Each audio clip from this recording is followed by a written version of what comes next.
Okay, we are live, you guys. Hey, you guys. Hi, Sophies. We missed you. Felt like forever, right? Last Wednesday, right before Yeah. Thanksgiving. Hope everyone had a good holiday. Yeah. It's hopefully you guys had a great Thanksgiving. I know mine was insane. It was a series of a lot of things. I hope everything works out to you. Yeah, tell me about it. So, anyway, we got Bree on the line. We got myself, T. Keisha's on the line, but she's multitasking as she is cooking. And man, maybe she need to send us a few plates, but she's doing that I for mean, her. it would be nice of her to do that. She's on mute because she back there mixing and Mm-hmm. stirring. All If I could right. figure out how to ship food to you guys, I would. Uh, Oh, see, it's the thought that counts. Oh. I know, I know. Oh my God. Yes, somebody was saying it's cold in Boston.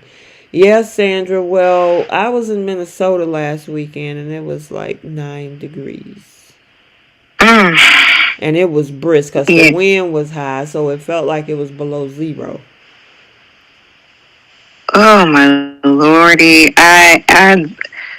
You guys up north, please stay warm. I don't even want to say the temperature down here, but please stay warm. Did you hear that California is having like a tsunami warning or something? They were going through quite a few things. I think they said there was like an earthquake. Mira Albano, I'm not sure if you're in the chat right now, but I hope everything's okay. I remember she mentioned it in one of the comments of the videos. So I Oh, hope you okay. guys are okay in California. Yeah, it's just crazy weather. I mean, well, we got kind of spoiled up here, Bree, because somewhere up until like maybe mid-November, we had decent weather, and then the bottom fell out. Mm. So what temperature is it now? How cold has it It's in the gotten? 20s here.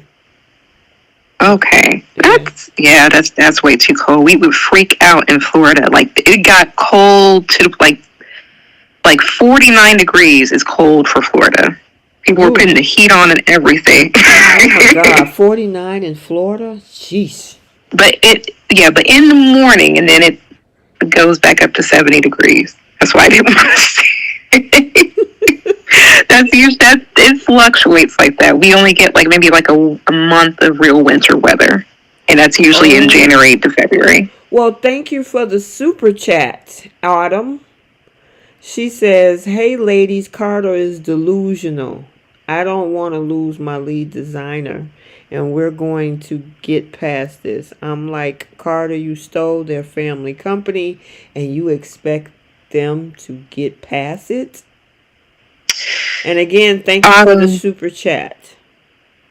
Autumn, my sentiments exactly. The nerve. Like, why would I stay? But I know we'll get to that. We will definitely get to that. Yep, we will. All Oh my right. goodness. Yeah, so if you are new here, because look like with everything going on, especially on Bold and Beautiful, there's a lot of new soapies on the channel I've been watching, and you guys have been enjoying the content, and you have also been subscribing. So I appreciate the support to the channel. So thank you very much.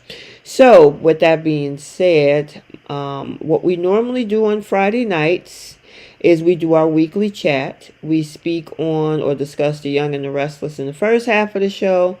Second half of the show, we do The Bold and the Beautiful.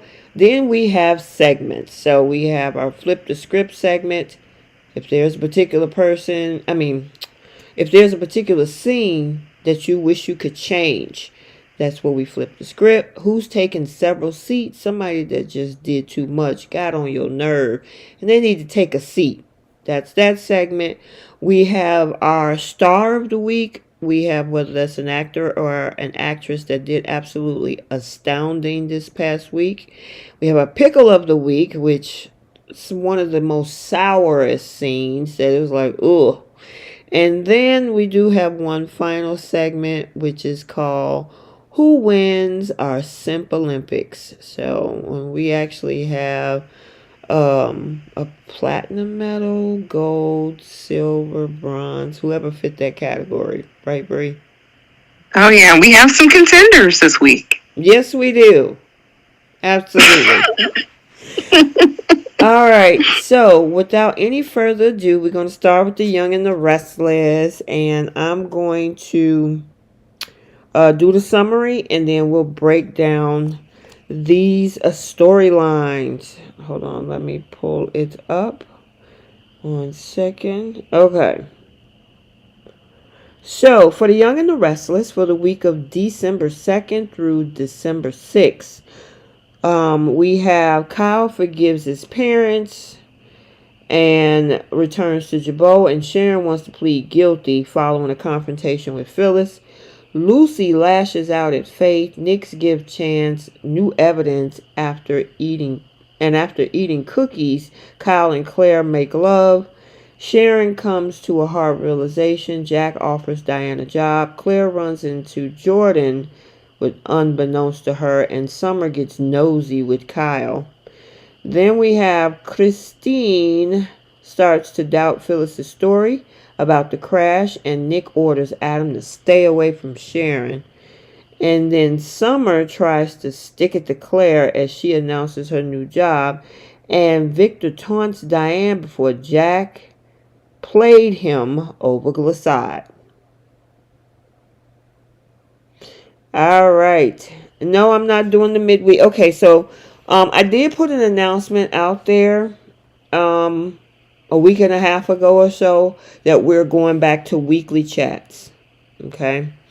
So no midweeks, no middays. We're going back to weekly chats, and I'm still doing the recaps and the spoiler videos and also the standalones. All right.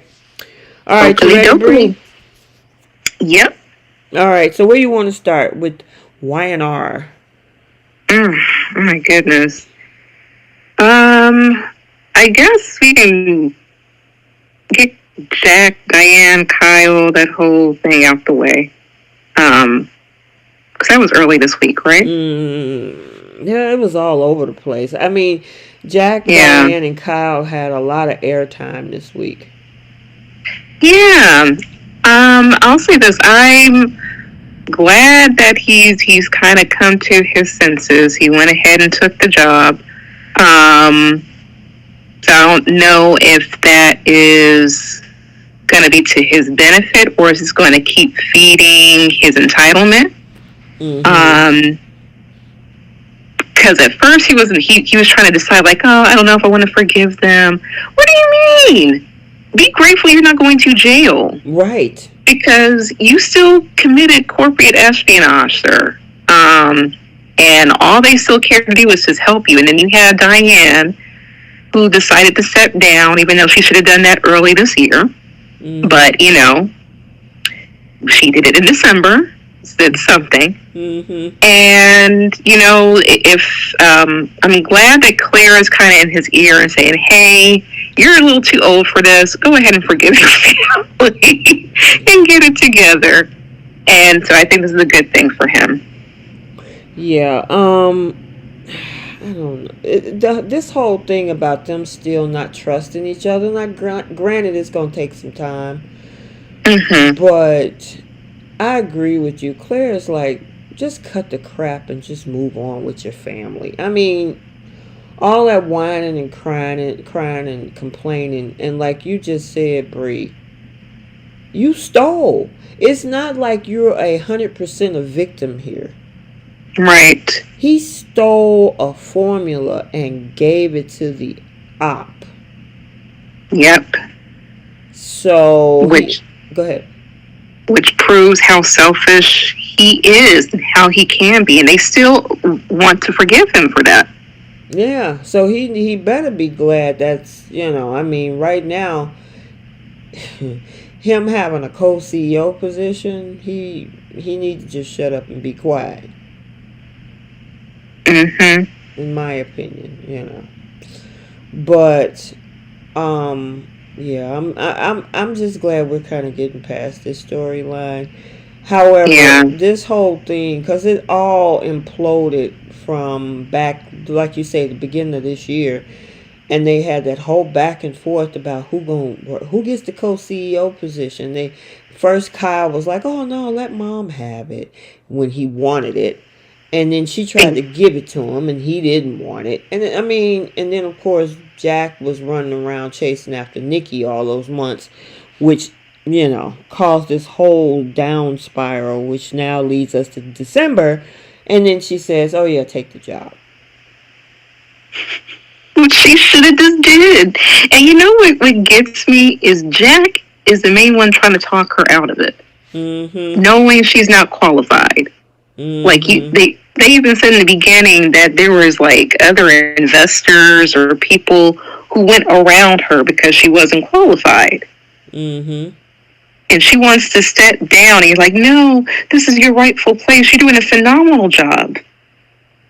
Probably after people clean up her messes, sure. I mean, Mm-hmm. she can. I guess you can let her take credit for when other people do her job for her, which is Mm-hmm. what Kyle's defense was. But I mean, either which way, she gave the position away, and I get it. He decided to hand her Lasad. Mm-hmm. Like, what is she gonna do with that? I don't That's know. my thing. Now, there's a spoiler that came out from the week of the 9th through the 13th about her and Billy coming up with some type of something together. So I'm wondering if this is also going to bring Billy into the mix with Diane and working over at Glissade. That would be a peace offering because she used to also kind of talk down about Billy.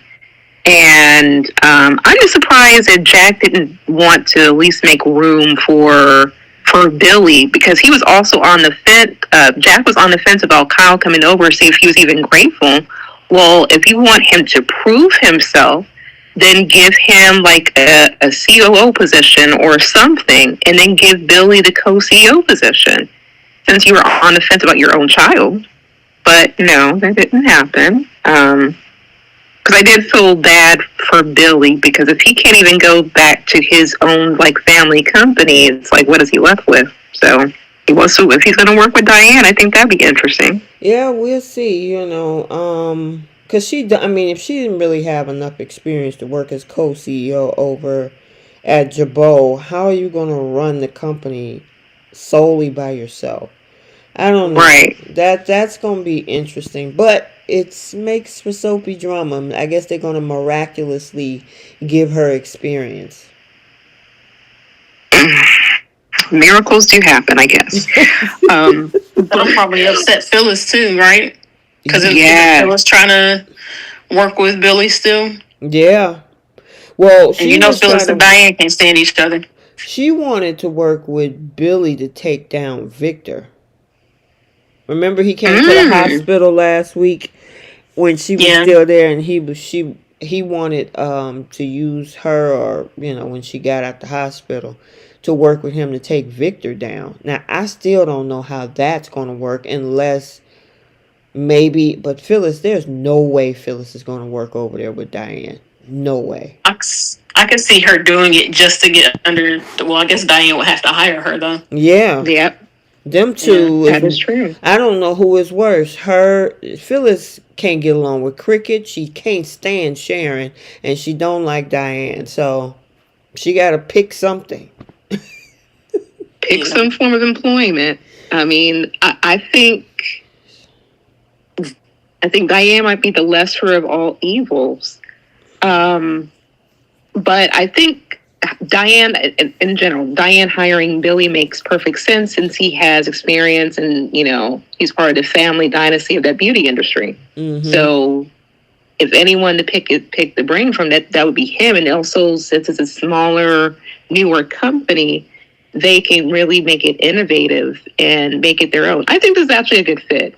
You think But those Phyllis two can work together, Bree, Diane, and Billy? I'd be curious to see it. Okay. I think it will be a honeymoon phase, like the first, I don't know, couple months, and then at some point, I think Billy is going to start to get antsy like he always does, and he's going to start to get annoyed that Diane is in charge, Mm-hmm. And things will fall apart eventually. Yeah, because Billy always want to be the first in command when it comes. I mean, even when he was with Jabot and that whole thing with Jabot, when Phyllis was by his side, then of course Chancellor, Abbott Chancellor, and of course when, like you said, Keish, they're gonna be fine for it in the beginning, but then at some point he's gonna want to run that company. Yeah. And you know what? If they do decide to bring Phyllis over, I guess that the only mutual ground they would have is that they have a hate for Victor. Mm-hmm. I mean, at the same time, Victor's out of the beauty industry, so I don't know how they're going to launch an attack against him. So yeah, I don't know, but I don't know. Jordan and Ian is ready to come for him too. So Cheryl Hines said Diane should hire Audra too. Oh, well, you know what? There's a spoiler out there where Nate is going to try to talk Lily and Devon into giving her a second chance. Lord. That's the end of next week, I think. It's either Thursday or Friday, the 12th or the 13th. I'm like, why? They moving he Audra. He wants his Simp Olympic medal. Girl, they moving Audra further and further away from Adam. I'm still trying to root for that. Me too.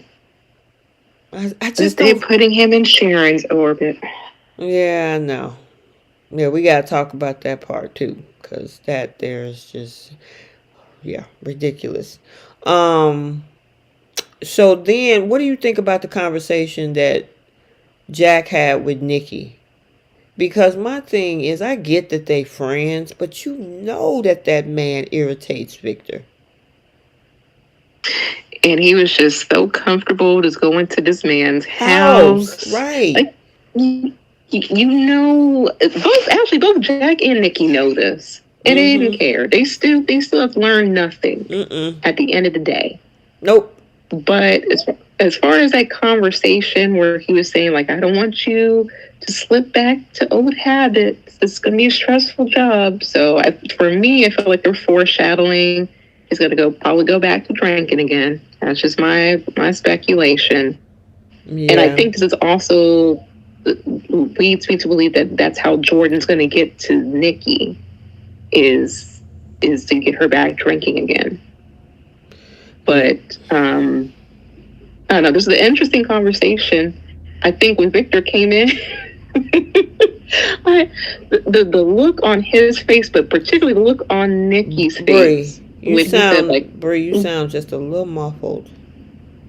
I sound muffled now? Okay, it's a little bit clearer. Go ahead. Okay. I was going to say the look on Victor's face when he walked in and saw those two together. Mm-hmm. I'm like, he didn't settle all this. Like, I was glad that he kind of felt like he resolved everything. That he doesn't have to worry about the Abbotts. So someone for Kyle. And then he sees Jack in his living room. But when Jack said, like, well, thanks for the discount. Oh, man. You thought you got one over on me. But no. I honestly, I really enjoyed that. Me too. I mean, for this man, because all this started because of what the two of them, Nikki and Jack, when that whole thing, yep. You know, when he went over beyond and over above and beyond to help Nikki from, falling into that pit of alcoholism. And then when he had the conversation with Nikki again, it was almost like he don't regret that he almost took himself out. Yeah. I mean, once again, they learned nothing. They learned nothing, and that man is still sitting in his new house having a conversation with his wife, and only to tell them first, we faked you out. We got our son back. He's now working by my side. And by the way, when you tried to give my wife that empty company, I just bought them all back using somebody else, and I bought them pennies on the dollar. I appreciate that. Thank you. Girl, I loved every minute of it. Thanks for the discount. The look on Nikki's face. I know. That jaw drop. She was like, you got one over on my husband. She couldn't believe it. She was in a state of shock, which of course obviously is going to make Victor even madder. Yeah. Once again, like, I don't know why people are just showing their hand. Like, just let, like, when you release Glissade and then release all the stuff that you did, like, why are you showing your hand so those people have enough time to retaliate? Yeah, because they like to gloat. I mean, he's gloating right now. Because, I mean, as much as I enjoyed that moment, I don't think that was the right time. I honestly think that they should have launched. And then if he found out, I would have rather for him to find out, like, through a press release or something. You know, right. So he'd be like, well, wait a minute. What? You know what I mean? That type of thing. Like a complete slap in the face. Like, make it worth your while. Like, and I understand they're a little impatient with it, but make it worth your while. When you actually figure out what you're doing with the company, besides just handing it to Diane, she don't know no better. Mm-hmm. But, you know, when you have something in motion, that way he can't touch it, can't, you know, get his hands on it in some degree. Then gloat in his face. Show the success of Glissade and throw it in this man's face and say, like, oh, it was all because you sold such and such for pennies on the dollar and I got a discount. And now we're prospering. Thank you. Like, make it worth your while. I don't know. Yeah. He's been on this show. And I gotta also wanted to bring up the fact that Jack told Nikki, you know, are you sure that, you know, you're gonna be ready to run such a big company by yourself? You know, because of the stress that comes behind it, which leads me to think about somebody else running a company that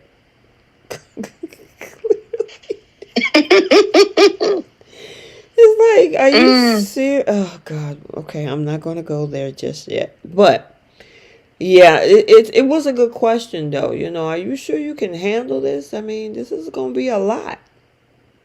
Yeah. And they already hinted at that drinking thing. Mm-hmm. But I think that that's going to be her downward spiral. And I wonder if somebody's going to step in to try to save Chancellor. I think that's what it's going to kind of boil down to. But, you know, only time will tell with that. But I think they're hinting at the fact that she's going to be drinking again. But, I mean, she hired Claire to do what exactly? Yeah, is she going to be an assistant? She just called it her new job. Okay, so what is that job? She's going to be her personal assistant. That's why remember she said today, if in 6 months or however long she said, if you're still my personal assistant, that means that I wasn't doing something right. Basically, like, you should be moving up from being my personal assistant to a higher position in a certain amount of time. Well, there you go. We got the answer. She's going to be a personal assistant. So it's just a step up from an intern. I guess. It's no different from Will's job. Except she's probably going to get a better salary. Yeah, I mean, you depending on who you do your personal assistant work for, you get paid good.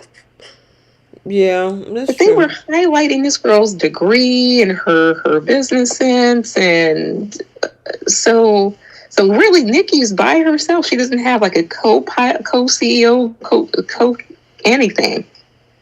Maybe that's what Claire will be learning. Mm, Things. I guess. She learned something else this week too. Yeah. And much to my surprise, I was not expecting her to be a virgin. Yep. Yep. You thought she was pulling a Luna?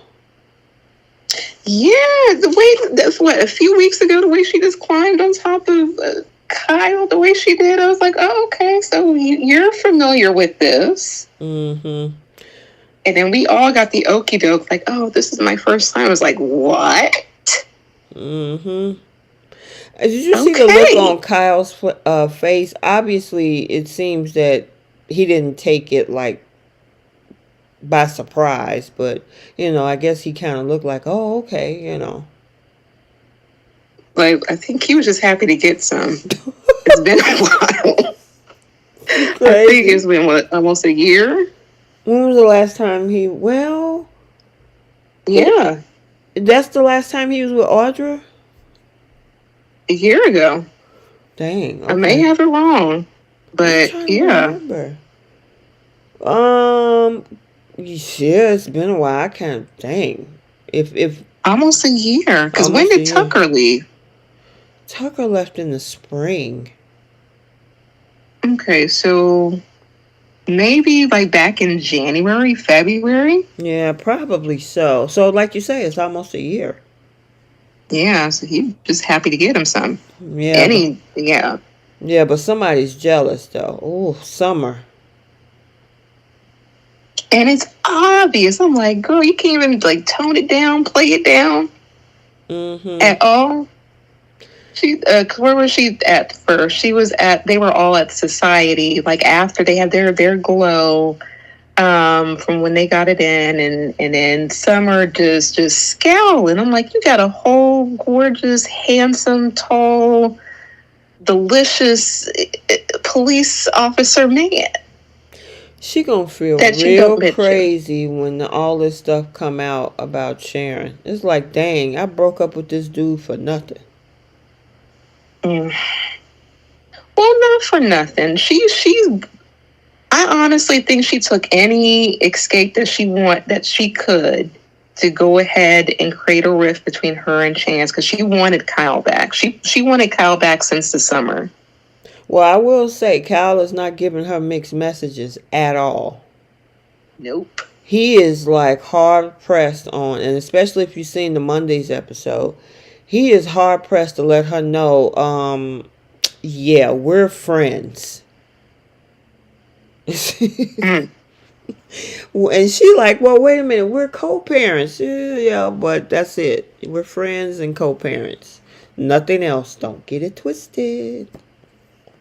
No look on that girl's face.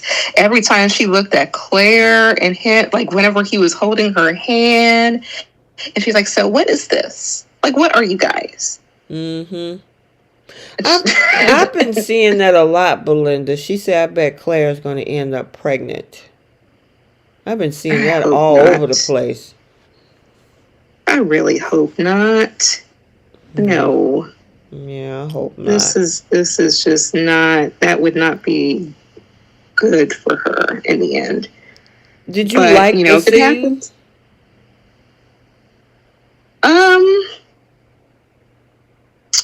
To be honest, I compared it to Luna and RJ. Oh, dang. Okay.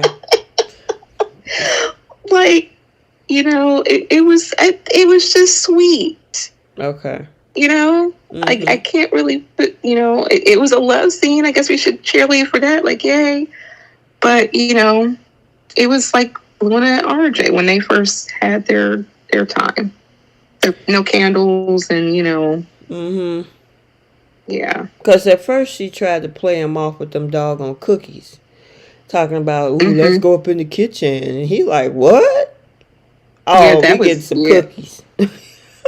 Yeah. I don't think those are the cookies he wanted. I was like, that was cute. Okay, Claire, I see it. That's why I was thinking, okay, she has a little experience in that area, but nope. Mm-mm. Yeah, so it was cute. It was sweet, you know. Hmm. So we'll see how it goes from this point. I don't. Did they make it official? No, because Summer was trying to ask them point blank, like, "Where are you? Like, what are you guys?" And Claire said, "Like, oh, we're just friends." She said it twice at society and at the coffee house. Yeah, and then okay, so on Monday she kind of tells her mom that yeah, I guess you can call it us or couple. So I'm like, y'all need to define this. What are you? Yeah, like, are you guys just friends with benefits? Because that's how you're painting it off to be. Right, exactly. So anywho, well, we'll see how that couple goes. However, there is Sharon. And Mm. early this week, Sharon was giving me a freaking headache. All that whining, it was like, girl, you want to go to jail so bad. Carry your butt down to the prison. Put both your arms out in front of you. Let them put the handcuffs on you and take you the heck away. As long as you just stop whining and crying about it. And It everybody's really is that begging. simple. You got Nick and Michael Michael, begging this woman, please, please, please. And I'm like, and no. she don't even need Michael's approval to go down there. She can just show up at the place and say, look, I did it. I don't want to go to court. Just take me in and do something. Just shut up about it. I agree. Like, just fire Michael. Yeah, It's really that simple. Like, you same way you were able to drive to that bridge and dump Heather off in the river, you can drive yourself to the police station. It's the same thing. Just get in your car and go. Yeah. And I don't understand why Michael is trying to fight. So this like a lap dog, like, sir, like This story, sorry, no, go ahead. It's just this man. this storyline has reminded me why I've always hated Sharon and Nick together, because I this woman has confessed to taking somebody's life.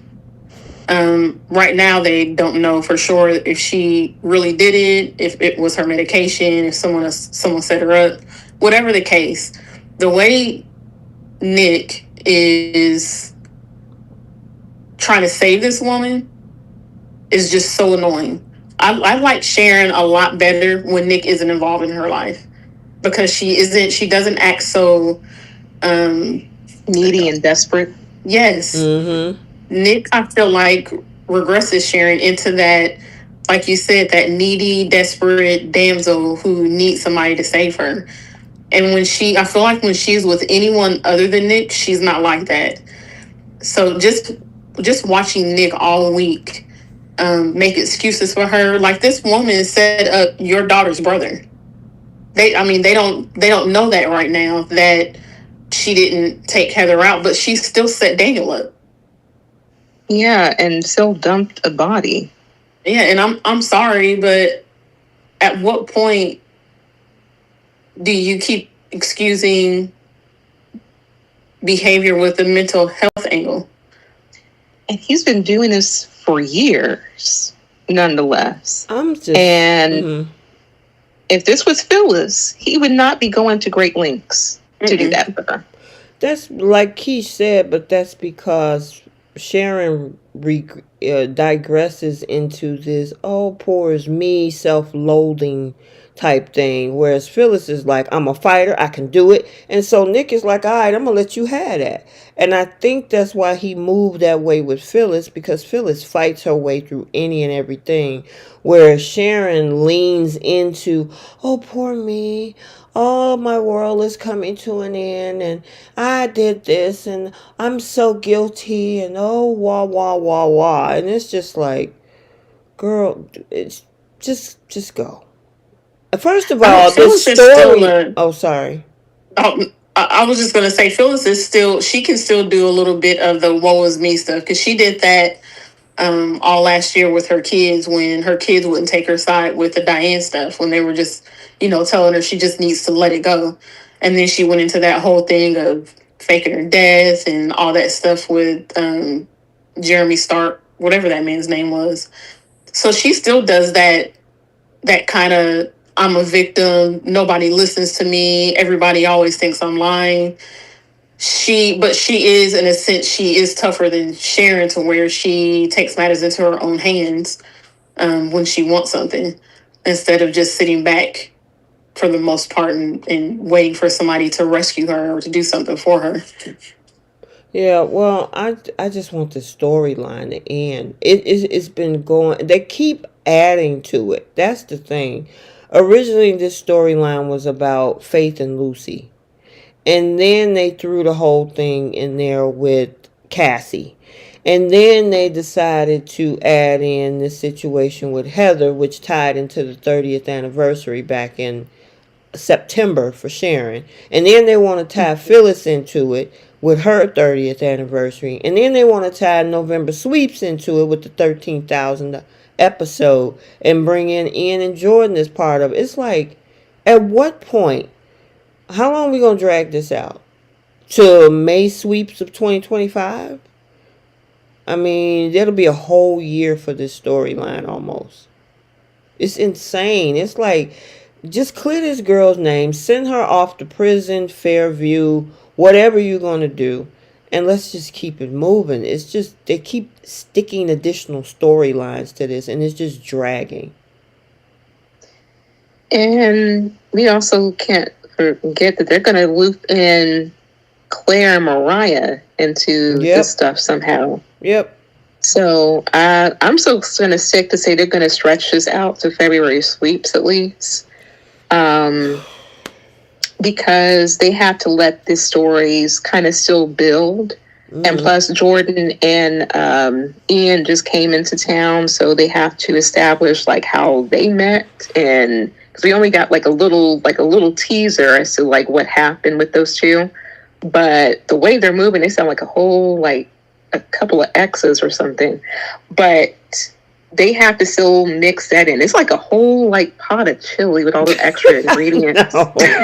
And they just keep adding to it. And Sharon has been in this storyline from day one. And it's just like, oh my God. Now they throwing this whole spoiler alert from Monday. The girl's drugs was laced with PCP. And I'm like, okay. And then she still want to be like, whoa, it's me and I need some time to myself. If somebody was out there trying to poison me, I'm not going to wander around town by myself. Right. It's just dumb. And it's the way that they're writing her character is irritating at this point. I would say the same thing about the Romalatis. And I think Kishi touched on this too. Whenever they show up to her coffee house, you're irritated by this woman. You hate this woman. Why are you going to get coffee from her? Mm-hmm. Yeah, why are you there? That makes sense. And then they get mad talking about you walking around free. Well, you're in her establishment. So you're going to run into her, possibly. The chances are very high. I was so annoyed with that scene. All three of them. Daniel does it. Now Summer and Phil, and it's like, what do you guys expect? Mm-hmm. Like, how do you cop an attitude when she walks into her own place of business? Right. And then you start grilling her. I'm like, Sharon needs to get a restraining order. You gotta stay out of her place of business. But I will say, Michelle Stafford, her acting, I absolutely love every ounce of it. And I do love the fact that she is getting in Sharon's face. I do enjoy that. But the acting is just incredible. And Lucy got into Faith. And Faith could not take that. To the point where that girl had to go all the way to a bar. That was some talent. Mm-hmm. So I will say this key takeaway with this storyline is we've been seeing some incredible acting from Michael Gronsade, from Sharon Case, from Michelle Stafford, and now Lucy. I forget what the girl's name is. Lily O'Brien. That scene, like, it was like checkmate every time Faith had said something. I was just incredibly impressed with that girl. And she looked more mature and put together, even though she was mad and ready to tear Faith apart. And the way that Faith looked, she was defeated. And I'm like, Sharon, your kids, everyone's trying to fight for you. And you just walk around with a defeatist attitude, which fine, then go to jail. Right. And then Faith was taking a page out of her mama's victimization book. Okay, so let me ask you guys, because I mean, obviously she know, what happened or what they think has happened. Is Faith's reaction to all of this justified? Because she realizes what happened with her mom, but she don't like hearing about it. The way I would say it is, that girl could have kept moving. Like, especially since Faith is the older one, she knows that Lucy is coming from a place of pain. Mm-hmm. So I don't understand why she was just sitting there taking it. Like, oh my God, don't talk about this, my mom. Well, she has every right to feel however she feels about your mom. You didn't have to go and address her. You could have said, like, hey, are you okay? And then kept it moving. It really is that simple. But no, she chose to take what Lucy was dishing out to her. I was like, you are definitely Phyllis's grandchild, without question. But I can understand that no person wants anyone to talk about their mother. Mm-hmm. Good or, if it's really, really bad, nobody wants to hear negative things because that's going to hit a soft spot. And that's understandable. But in this particular situation, you could have walked away, and she chose not to. Well, she did. She left her sitting on that bench by herself after a while. After how long, though? I think originally she wanted to console the girl. And then once it got too hot, she decided, I can't take this no more. And she walked away. A bar. And then went to the bar of society. Yep. And what about I know, who is that? Was that you or Keish that had an issue with Claire trying to console Lucy? I mean, not Lucy, Faith. Because I didn't have an issue with it, like, generally. My annoyance was more with the whole thing surrounding how I feel like they're using Summer to prop Kyle and Claire's relationship, which I feel like that's why they broke Summer and Chance up, so that she could be in Kyle and Claire's business in their mix to give their relationship attention. So my annoyance was since they brought Claire on, they have attached her to Harrison, because remember, Harrison, just out of nowhere, their first time meeting, was just enamored by Claire. Mm-hmm. So attached her to Harrison, which then attached her to Kyle, Summer's ex. And it's like, when was the last time we've seen Summer in a scene with her little sister? I don't think they've shared a scene since this whole storyline has started. But we got to see Claire consoling and offering support to Summer's little sister in this situation that involves Summer and not necessarily involves Summer, but involves Summer's mom. So it was just my annoyance with me feeling like they are just constantly attaching her to anything that is like Summer adjacent. Mm-hmm. So that's all that was. I didn't like specifically have a problem with her consoling her. It was just like that whole dynamic that annoyed me. Mm-hmm. It's like they're making her the villain even in this scenario, and she had nothing to do with anything. So they're kind of making it seem like Faith and her family is really going through something and not really acknowledge. Because I haven't really heard Claire acknowledge what Summer was going through.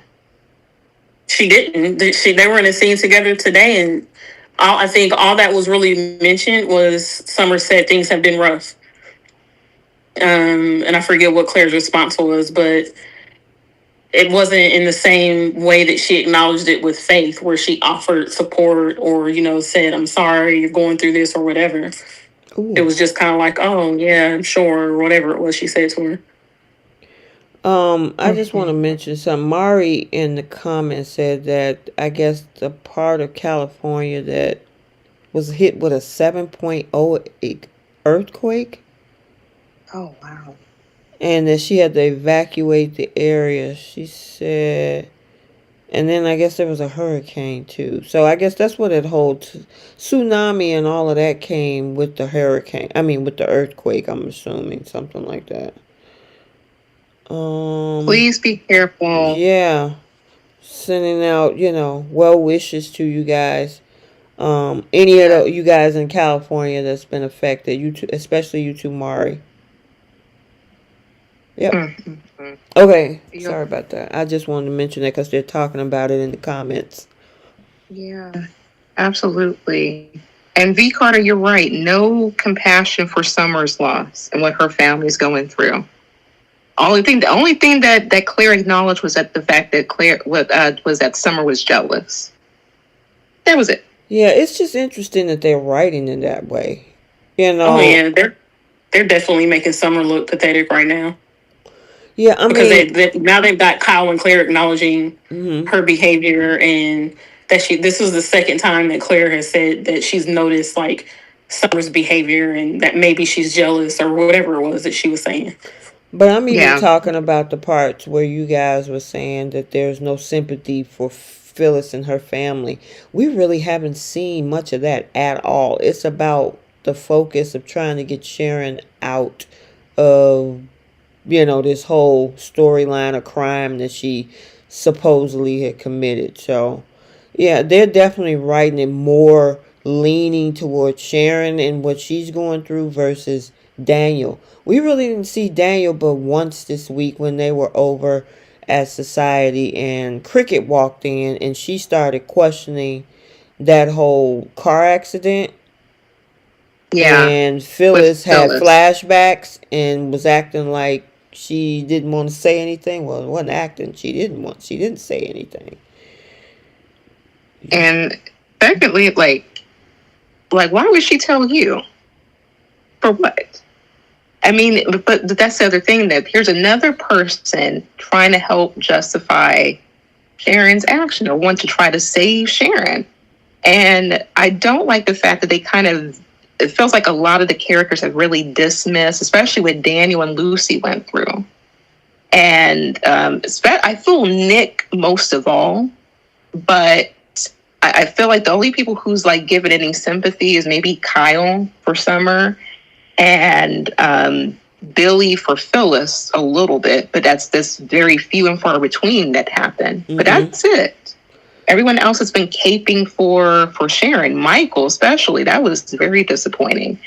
But I don't understand why they dismiss what they went through. And I'm surprised that Christine hasn't even mentioned how Paul is doing. Like, why have the writers not even mentioned like how Paul is doing? Yeah, and they're kind of making, Phyllis is always in the middle of something, but they're making her look bad with the fact that she's keeping that information, knowing full well that Sharon didn't run into her.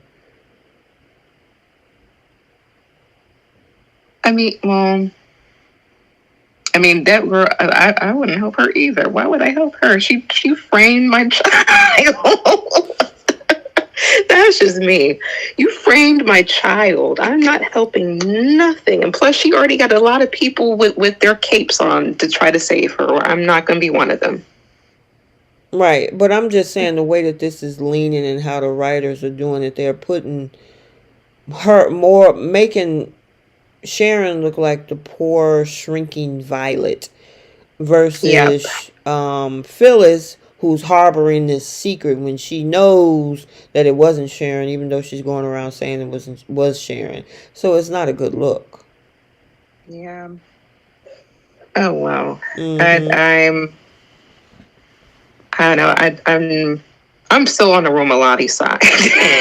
Yeah, I mean, there's no sides in this. I'm just talking about how the fact that the writers are kind of they're not putting spotlights in certain areas versus what they're really pushing.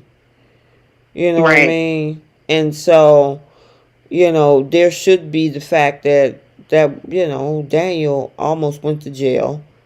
Daniel was almost poisoned because remember Sharon's intent was originally to poison him with that alcohol. And then Yep. she turned around, even though she might didn't commit, the actual, murder, she still snuck around and went into apartments and tried to have evidence and set him up for it. So there was a lot that she had done. At the same time, they're not showing a lot of credence to that side of the family. And that's what I'm saying. They put more of a spotlight on everybody fighting for Sharon, even Adam and Nicholas, because their Oh, relationship was intact. and always because of a woman. A woman is destroyed everything. I'm so sick of it. They were brothers. They are Checking on brothers. each other, getting along. I I, was I so mad. I mean, Nicholas called him a curse to that woman. And I'm thinking, like, you're not doing a good job helping because the reason that she's in the position of absorbing all of this emotional supply is because of how hard you fighting for it. And the nerve of him to say that Adam was bad for Sharon. Well, he wasn't good for her either. Mm-mm. Because last I checked, they're not together, and I wonder why and which time. He's not a delicate flower. Right. So while he's talking about the heartbreak and the bad things that he's caused for Sharon, talking about Adam, but Nick has done just as much to hurt her, and she even said that. Mm-hmm. And I mean, they going back and forth and back and forth. You need to stay away from her. And he was like, listen, we got history too. And I'm like, okay. And then the thing is, Adam went into that argument coming off of the one he had at Crimson Lights with Billy and Sally. And I'm like, sir, pick a woman. Stick. Which woman are you trying to fight for? I'm lost because first it was this Sally, then Chelsea, then Sally, and then now Sharon. Like, Yeah, you well, can't have them all. you know where I stand You when it comes to Sally, and she had that whole conversation with Billy talking about why do my relationships always end so messy? Because you messy. You messy. okay? Right. You messy boots. That You whole left a mess all over in on B&B, and now you leaving messes all through Y&R. Like, come on. thank you. I mean, that whole You thing of tying felon, and I mean, yes, Flo was a felon, but you're tying the girl to a radiator, pretending like you was dying, only to get mm, Wyatt. And then you come over here and you get into a whole entanglement between Adam and Nicholas. Yeah. and So, mhm. sleeping with the brother while pregnant with the other brother's baby. Like, you the common denominator of the messy. Right. And then why does it always end up so messy? Girl, you answered your own question because you're messy. And you got with the man who's the messiest of them all, for the most part. Girl, Billy, girl, please. She done moved over from one frying pan into another one. And well deserved. Yep. She got what she wanted. Yep. She sure did. So, you know what? Don't complain about the messiness when you created the mess. And when he cheats on you, because this is what he does, don't cry. Like what all the energy that she gave Adam about the cheating, when Billy cheats on her, I want her to give him the same energy. But that's the thing. Both of them are cheaters themselves. She's going to get cheated on by Billy, but so is she. I mean, that whole thing, even though, because some people say, well, her and Adam wasn't together. You're right. She was with Nicholas when she cheated with Adam and got pregnant by him. Yep. And was carrying this man's baby. like this one. I'm sorry, this woman is just I the fact that mean, she said messy. now I'm not going to let the guys slide because they were active participants in this, and Oh, including absolutely. Liam. Because Liam, even though he was in a relationship with Steffi, he was under the rubble kissing Sally. So, Yep. but that didn't stop her from kissing a man that was already in a relationship with somebody else. And again, the rocks that you were under, that was messy too, because you were messy. And I love Sally's Petra. Like, look. Messy's in her genetics. That's all I can say. So she's a look. She's true to form. And Dewan, you're correct. Billy is a toxic train wreck. Mm-hmm. Well said. That's perfect. Well said. Yes, it is. That was a good one. Billy is a toxic train wreck. I mean, the whole history between Jack and Phyllis and Summer, and anybody else you want to mention. I mean, he cheated on Lily to get with Chelsea. You know. Yeah. Yeah, he has And no room to talk. none. And this is the same. And he slept with Phyllis's daughter. Yep. Like this is a tough. Okay, but Sally feels she upgraded and she's doing better. Okay, have fun. Good luck with that. Mm-hmm. I still stick on it. I kind of wish she was back on Bold, but I don't think that's gonna happen. So. Well, they might be short-handed a designer. Uh-oh. I gotta defend Sally a little bit. Uh-oh. She didn't do anything wrong with the breakup of her and Adam. Adam did that. What are you talking about? When he cheated? When he cheated with Chelsea? Mm-hmm. Yeah. Yeah. That wasn't Sally's fault. Now I guess we could say that Billy may cheat on her, but I mean everybody on that show is a cheater. So it's not like the two of them it's not like the two of them got together because they were cheating. Right. I think what it is that they holding this attitude about them cheating when they have a history of it themselves. Well, right. Yeah, but I mean, you make your mistakes and then you move on to a new relationship. It's not like in every relationship you get in, you just accept it because you've done it before in your past. I mean, I can't. For me personally, the way Sally was just moving, just in general, like granted, yeah, she got back with Adam, but this is shortly after she was just with his brother. They had a whole paternity thing, and the fact that Billy was even remotely crying that Chelsea was cheating on him. I mean, this is the second time she did this. Like, this isn't new. Crying at the bar and wanting to get drunk and wanting to like get in Adam's face. Like, what? For what? For what? You're not new to this. You're true to this at this point. Just move on. And they were like so sad and somber for like over a month. Yeah, something. And I'm like that. The nerve of you two people. Exactly. Because they've cheated before, they're not allowed to be sad and upset when they get cheated on by other people? Nope. So Billy is never allowed for the rest of his life to ever be mad at a woman if she cheats on him in a relationship? Nope. The man cheated on almost every woman that he's been with. The way he cheated on Lily, Chelsea, Victoria was cheated on back and forth. And this is the same man who slept with Phyllis's daughter. Like, this is, I mean, granted, everyone has cheated on the show, but this man is a serial cheater.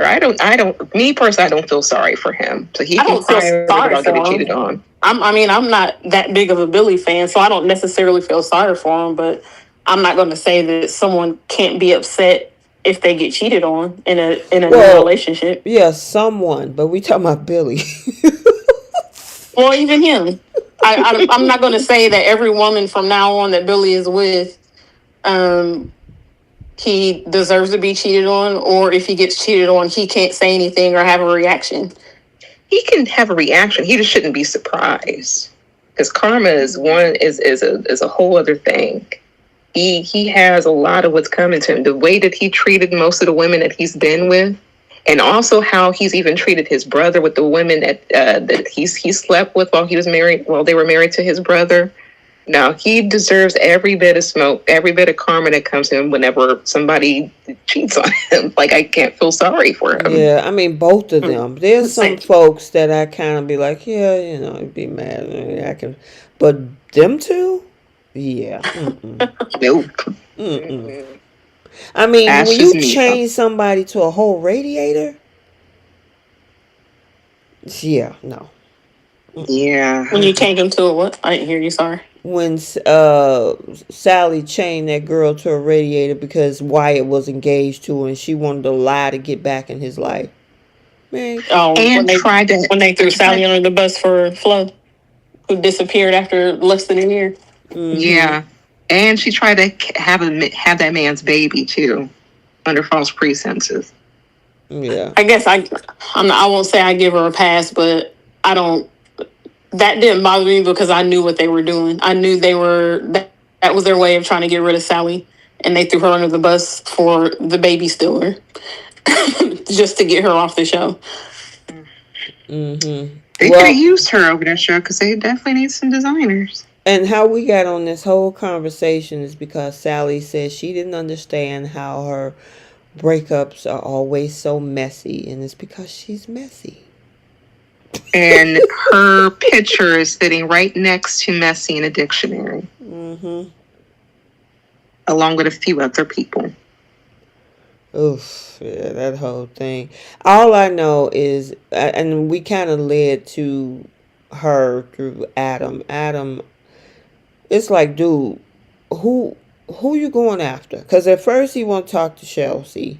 Then he says he still haven't gotten over the breakup with Sally. And then he over there fighting his brother over. Now I know he might not have a romantic thing, but look like they're putting him back in Sharon's orbit. I'm like, please, can y'all just swing Audra this way? Right. Like she's right over there.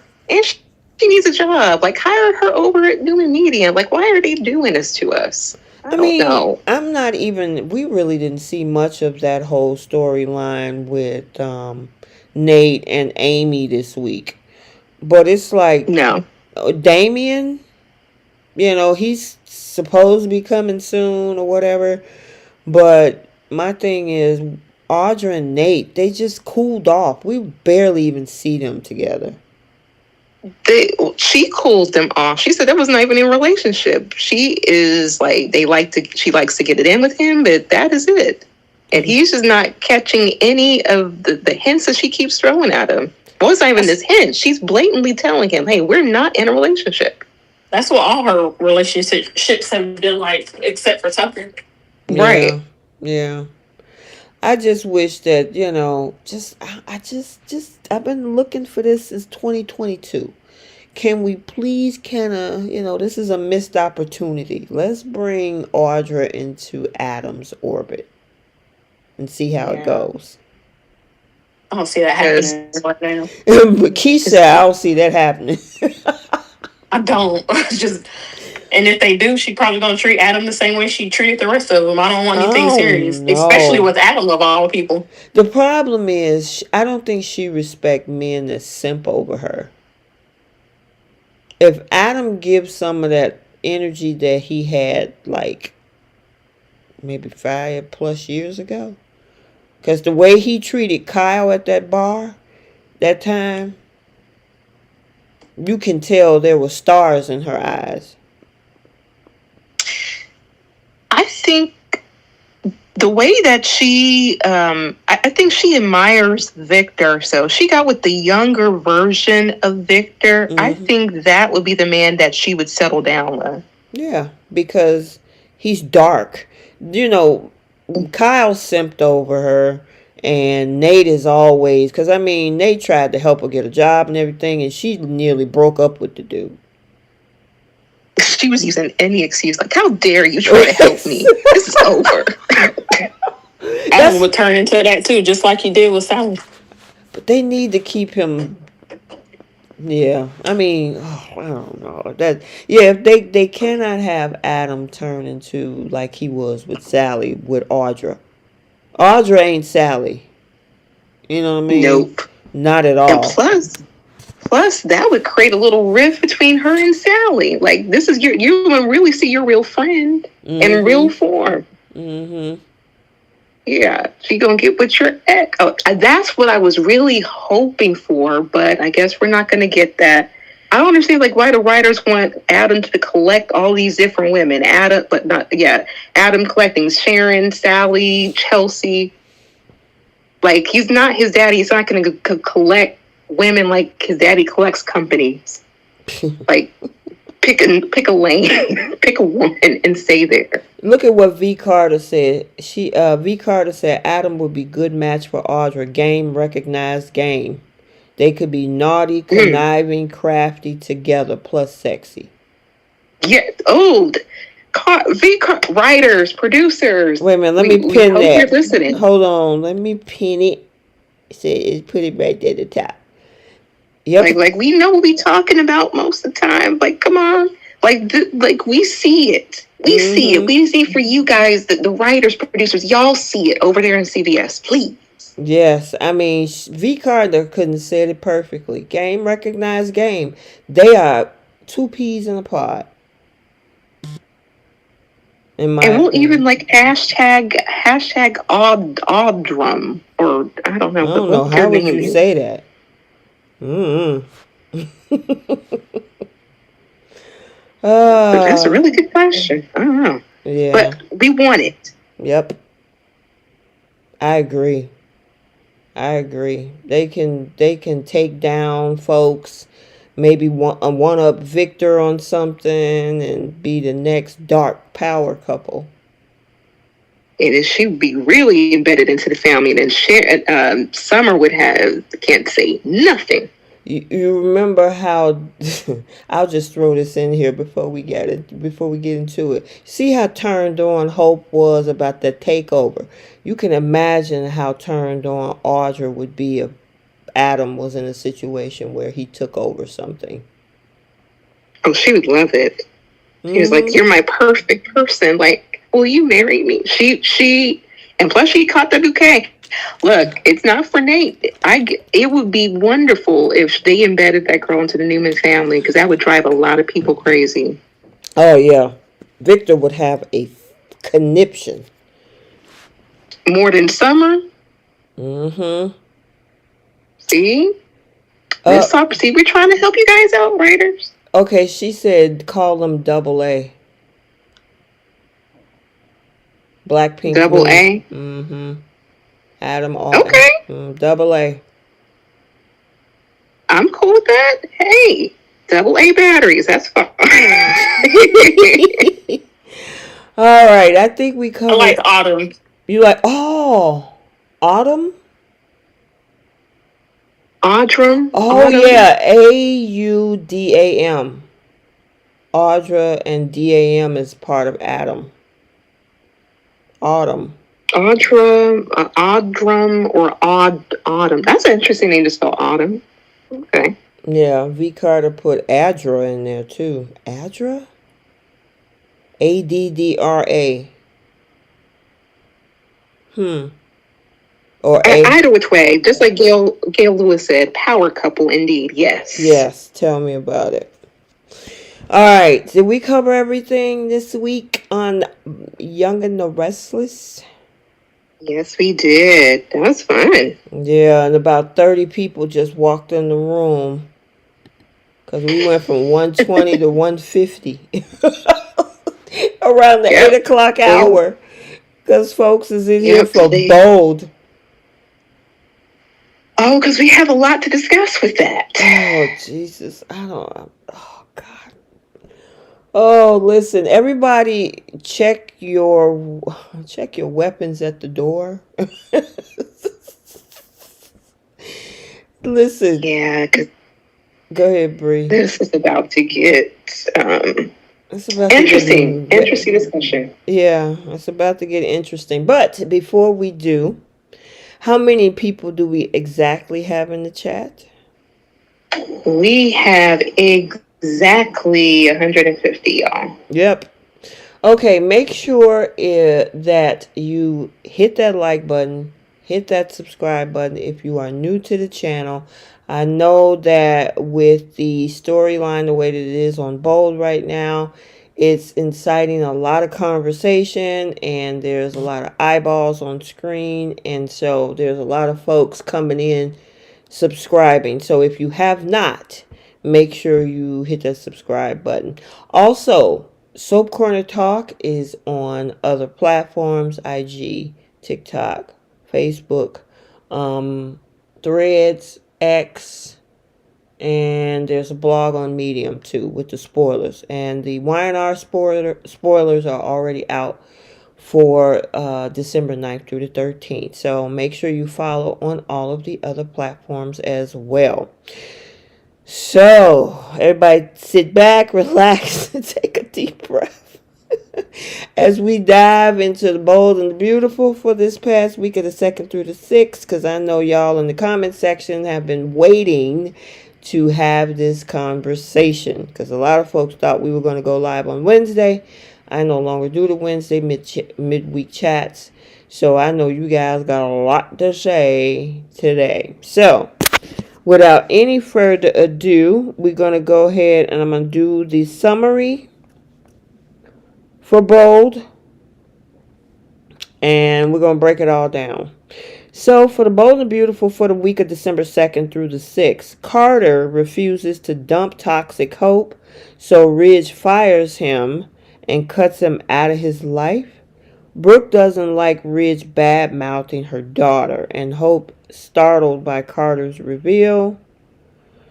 Steffy's disgusted with Hope and call her toxic, while Hope blames Steffy for the takeover.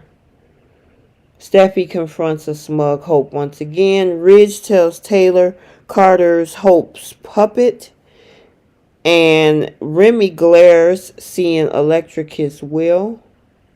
Everyone is appalled as Carter take over Forrester after Justin confirms it's legal and Bill visit lunatic Luna in prison.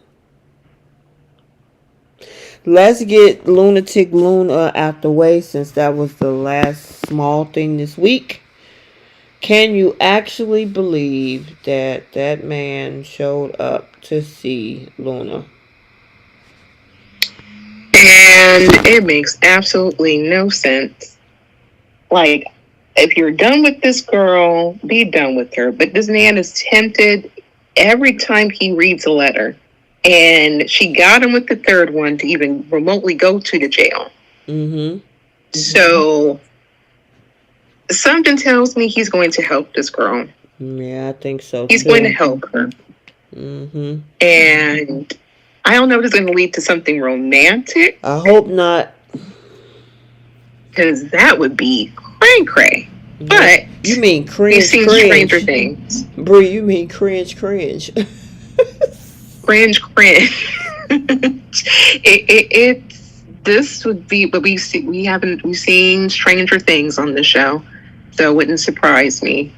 But I wonder how Poppy is going to feel about all of this, because she was like, "Look, you need to stay in the jail."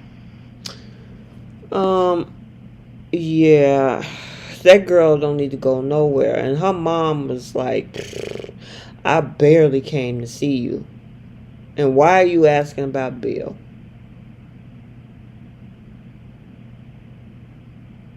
Wait, Melissa Spencer said, did you see the necklace with the gold wedding band she was settling wearing? What if Carter and Hope is secretly engaged or married?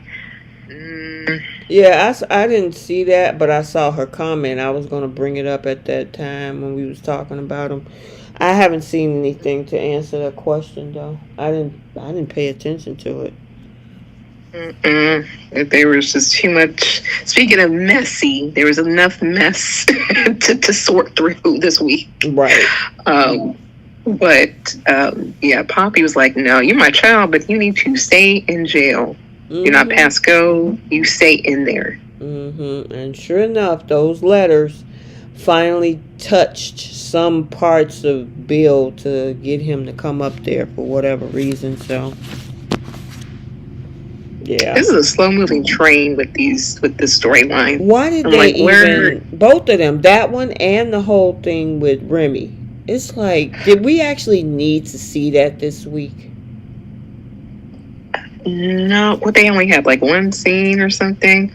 Like they were in the office with Katie, and then they went to El Giardino, Mm-hmm. and but they saw Remy working, and then Remy was crying in the back And then when he saw he them. he got to hang out with Sheila too. I feel like they moved a little too fast with the Remy stuff. Like we know too much about the fact that he is obviously obsessed with her and her I don't know, whatever happened in her hometown. I feel like we learned too much about all of that too soon. None of that was necessary, in my opinion. Not at the moment anyway. I don't They know. should have slow rolled all of that information. We didn't. I think I said this last week. We didn't need to know that Remy was an obsessed friend from her hometown. Yeah, this was a little bit much, but I mean, hey, it was quick and it was out the way. Yeah, I And I think. wish they would have. I'm annoyed that they don't have Finn and Lee. We haven't seen a scene of them at the jail with Luna. I I ain't feel like seen. When the last time we saw Lee? In September? No, I think it was that long no. ago. It was with the stuff going on with Taylor and her broken heart syndrome. Oh Like she yeah, but gave that like was the the end of September though. yeah. And Mm-hmm. then she had scenes with Ridge, and I think that was the last time we saw her. Mm-hmm. But I What? also know the actress was doing a movie too Mm-hmm. Oh. that she was promoting. I just hate that they never have Finn in the stories with his own family. Like Bill is all up and through this story, but we can't at least have one scene of Finn confronting Luna at the jail. I still want RJ to confront Luna. Where is Like you said, I was RJ? trash. We haven't seen him since September almost, did we? We saw Yeah. him right after everything came out about Luna. Yeah, that was the I first think week of September. He had like an interaction with Will that didn't go anywhere. We thought he was going to be fighting over Elektra, but that didn't happen. Yeah, I don't know. I just, these two scenes with Poppy and Luna and this Remy thing, I wasn't interested in it. I'm sorry. I mean, we know Remy is behind the whole thing with the pictures. And that he's obsessing over Elektra. And obviously Will probably is going to be caught in the middle. Okay, whatever. And again, I like grown folks storylines. And then this whole thing with Luna writing letters to Bill and all that. I'm like, why are we doing this? Are you guys interested? I'm trying to give it a chance. That's why I'm kind of glad that they're speeding the Remy Elektra thing along personally, because I don't know the direction they're going to go in. But the Luna and Bill storyline, it's like a slow moving train. It's like every couple of weeks they'll touch on it. Like I almost completely forgot about the whole Luna sending letters thing, to be honest. Right. I'm always interested in seeing Luna on screen since we know she's a little cray cray. Yeah, I guess my thing is where we going with this.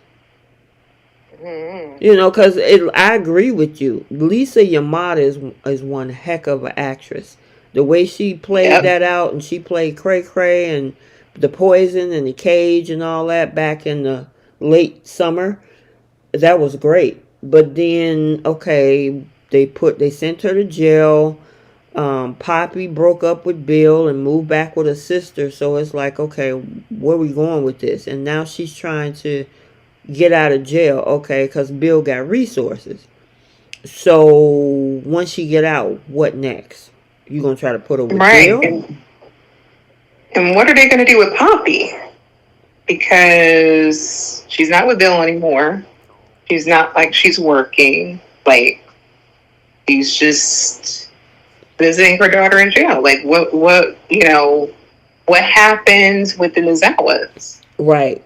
And I When mean, Brooke and Ridge break up, she can snag Ridge. who?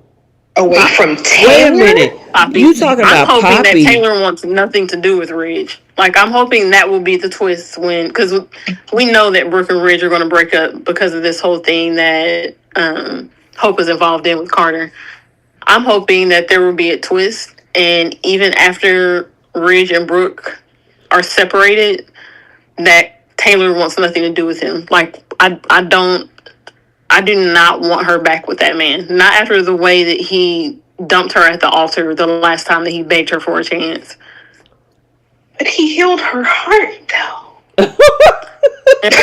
He's a good buddy.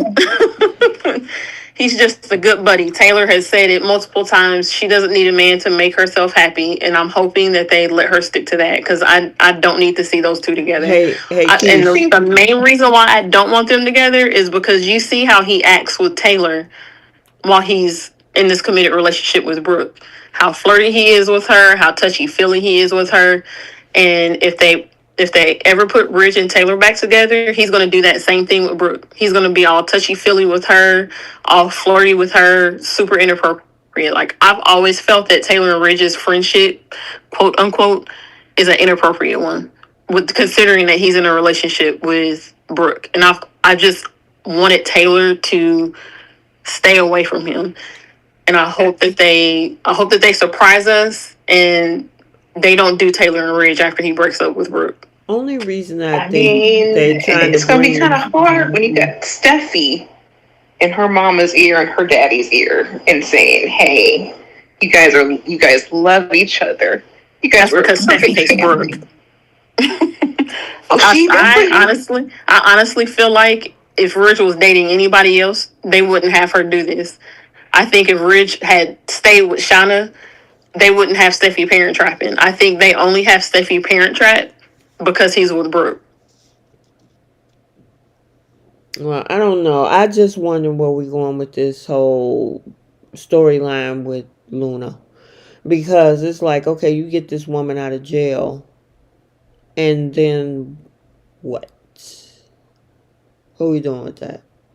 Because, I mean, if they're going to try to put her in a relationship with Bill, what you call it? You call it cray-cray, Bree. I call it cringe, yeah. Mm-hmm. It's just a mess. Exactly. I'm like, what? Why are you there? For what? That woman killed, that girl, well, no, she's a young woman. That young woman killed 2 men and then also made an attempt on somebody else's life too. That happened to be the mother of your grandchildren. So. Yep. And framed her own mother in the process. Correct. Why? What? She don't need to get out. Nope. No. Now that's somebody that don't need to get out of jail. I know they're trying to help Sharon stay out of jail, but she definitely don't need to go nowhere. No, she went to Sheila Carter University and passing with honor. You said Sheila Carter University. Mm-hmm. Passing with honors. I know, right? Crazy. But let's swing over to the other brewing thing, which is the situation with Remy. We kind of touched on it a little bit. Granted, Elektra has no idea that this man was the one behind those pictures. We finally see that now. Because that was the first thing when she was talking about what happened back home. We thought she knew it was Remy. Well, unfortunately, she don't. Yeah. And once again, there was never a police report. So she just was embarrassed that she just left town. Mm-hmm. And she doesn't find it suspicious that this man, that this boy, because I don't know how old he is, just popped up in the same city, same area, same everything that she was at. and got a job and everything that quick. And then he's Yeah. like, we're going to spend some time together. We're going to see a lot more of each other. That, how long is there? I guess we don't really have that backstory. But the way they describe it is that they go way back. I'm assuming they probably went to school together or something, roller skating. I don't know. They've been Degrassi. I don't know. They went back. They can only go so far back because they still kids at the end of the day. Yeah, I thought she mentioned that they went to school together. Mm-hmm. Yeah. Yeah. So, Yeah. I But mean, go ahead. her parents didn't know about any of this. Like, why wasn't like there's just different things that you can find out. Like, you can see the IP address of where they're typing the stuff from. You know, they can. I don't know. Things are just more advanced. So for her to not know who did it is interesting. But I Mm-hmm. do think the deepfake storyline is a very big one, especially with how things are nowadays. Mm-hmm. And AI is just creepy and weird. Like, we seen the stuff like for Bold where they had like Thomas and Hope having a baby. Oh my God. It, yes. Like, AI is crazy and people are just, creating things, and so it's a serious thing that the girl went through. But I would have at least got a police report or have someone like investigating on it. Right. But that's just me, and my family would know about it. Mm-hmm. Yeah, I agree with that. I'm like, yeah. I mean, the thing is, and then she tried to stay out the spotlight, but of course, her family is high profile. So, I mean, you're going to work on the jury line with your aunt. More than likely, it's going to come out that, you're there. And obviously, Remy has found you. So, we'll see where they go with that storyline. And obviously, Will going to be caught right up in the middle of that. Mm-hmm. Yeah. Well, What? I know what's coming.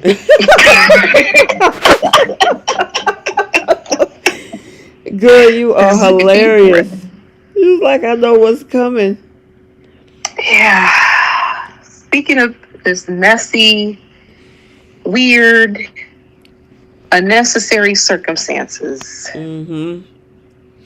Which now takes us to the rest of this week and the rest of the storyline. So, coming off of November 25th, first of all, Brooke snitched.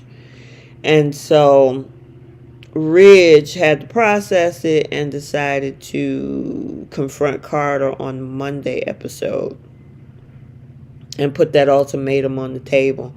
Call him out for the whole signature thing and then turn around and, put that ultimatum on the table. Hey, I'm going to give you a second chance.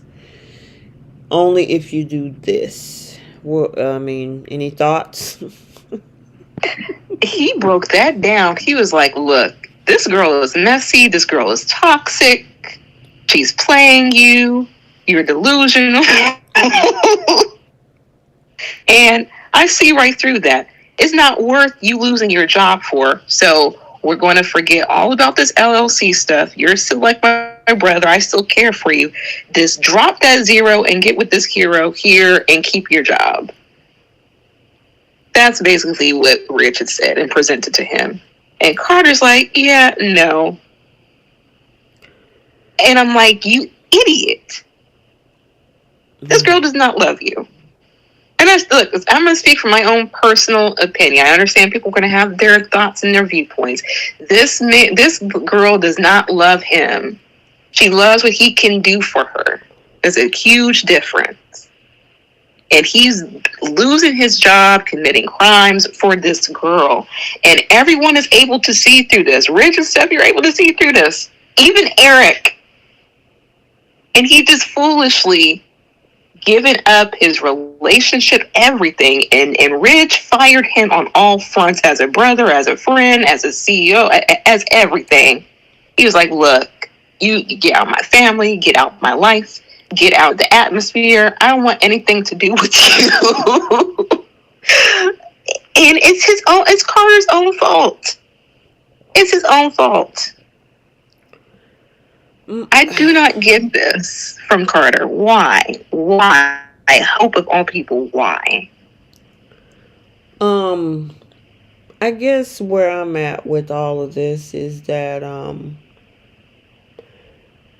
it's almost like, I don't know if I want to call it cognitive dissonance, but there is this whole ideology where there's the thought process of what's best for the company or what's best for me. Because it's not just about what you want, it's about what's best for the company and the buyers. Because there's no company if there's no buyers, there's no customers, there's no boutiques, none of that stuff. And from the way that it looks, especially since there's no debt, which is what Eric talked about a month or so ago, they haven't had to have any debt or anything like that. The company's not in the red. So what's the problem with the company? That's the thing. And I mean, the way that it's being described as if the company is going down the tubes and everything is crashing and burning and somebody got to save it, and it can't be you. But where's the proof of that? You know what I'm saying? So all of this is all about feelings. The writing is just all over the place, because you cannot have somebody like Carter, who spent most of the summer of 2024 saying, and I even put that in one of my clips that I did yesterday on a standalone video or something like that. Mm-hmm. No, I think, no, the video that I posted on IG and on TikTok, where he was saying that the line was underperforming all summer. And then we get to season 38, and then you want to flip the script, literally.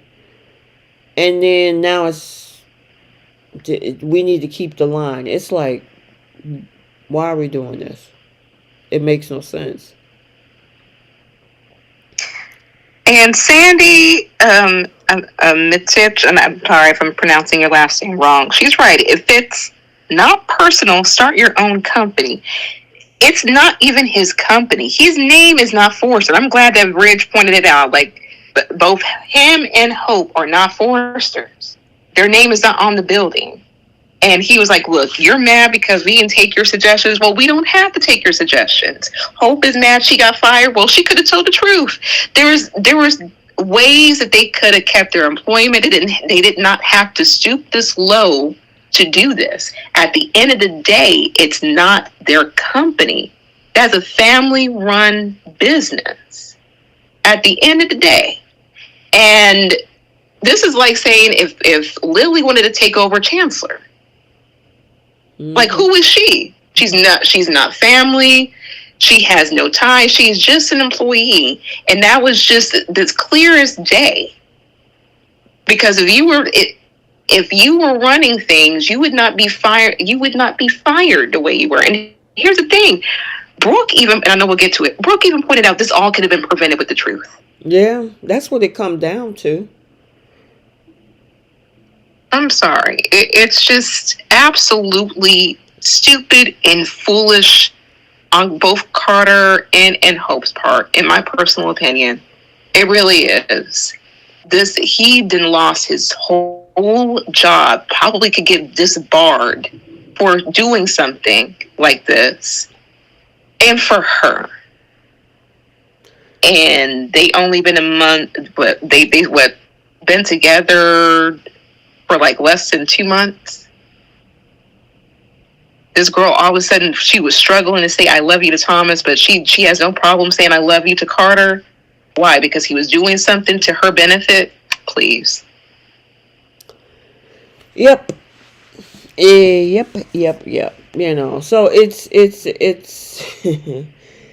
it's interesting writing to say the least. And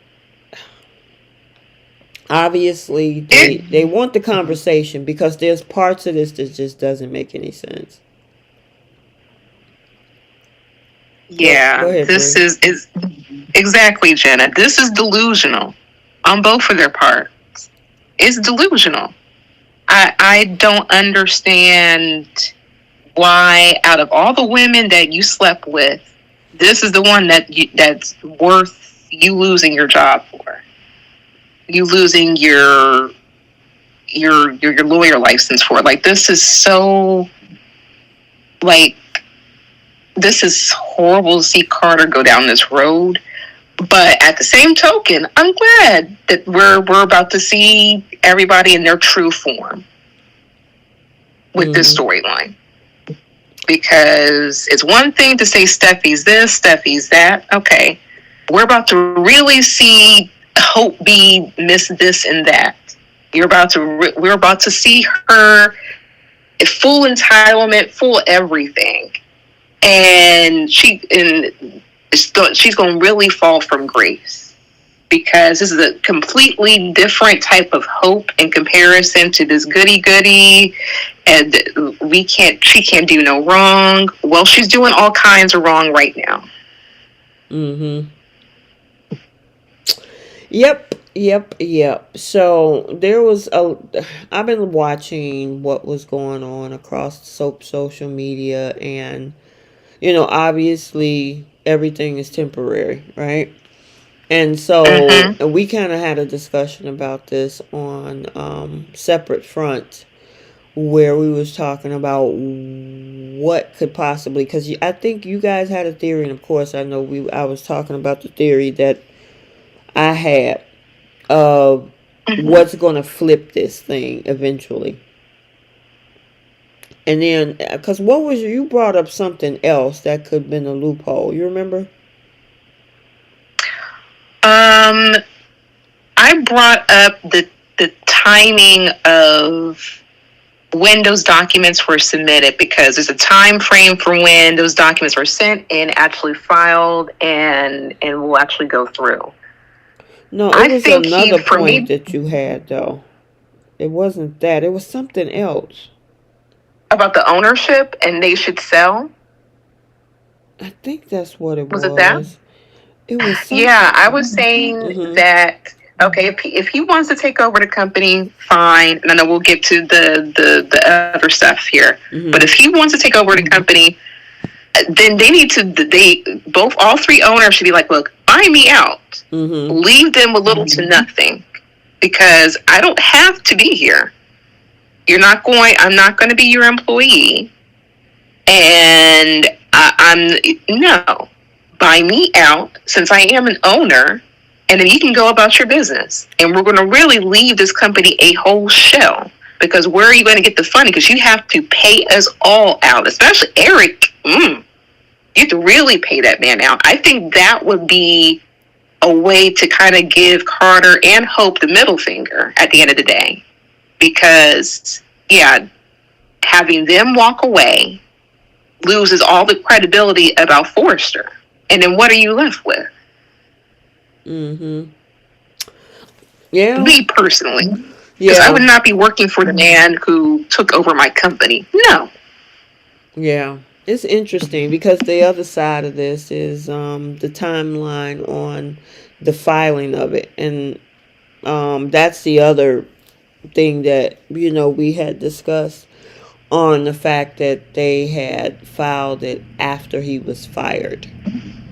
So, and I think, like I said on that November 25th episode from last Wednesday, where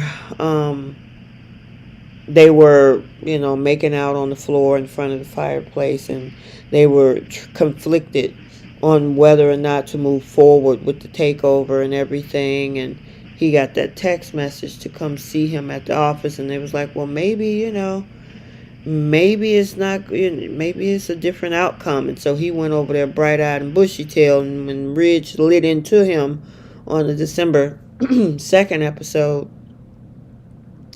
um, he fired him after he didn't take that whole thing. And then we didn't find out until December 6th that, you know, he had filed those papers, because they hadn't brought that up until today. So that's interesting, because just like we were paying attention with the whole thing of the black, and I brought that up about the blackout that Sharon had, we automatically knew something was off about that. Why did she black out and wake up? Heather was still alive, and then she was asleep on the couch, and then she woke up and the woman's gone.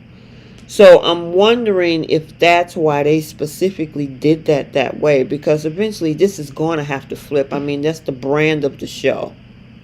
It's going to have to flip back.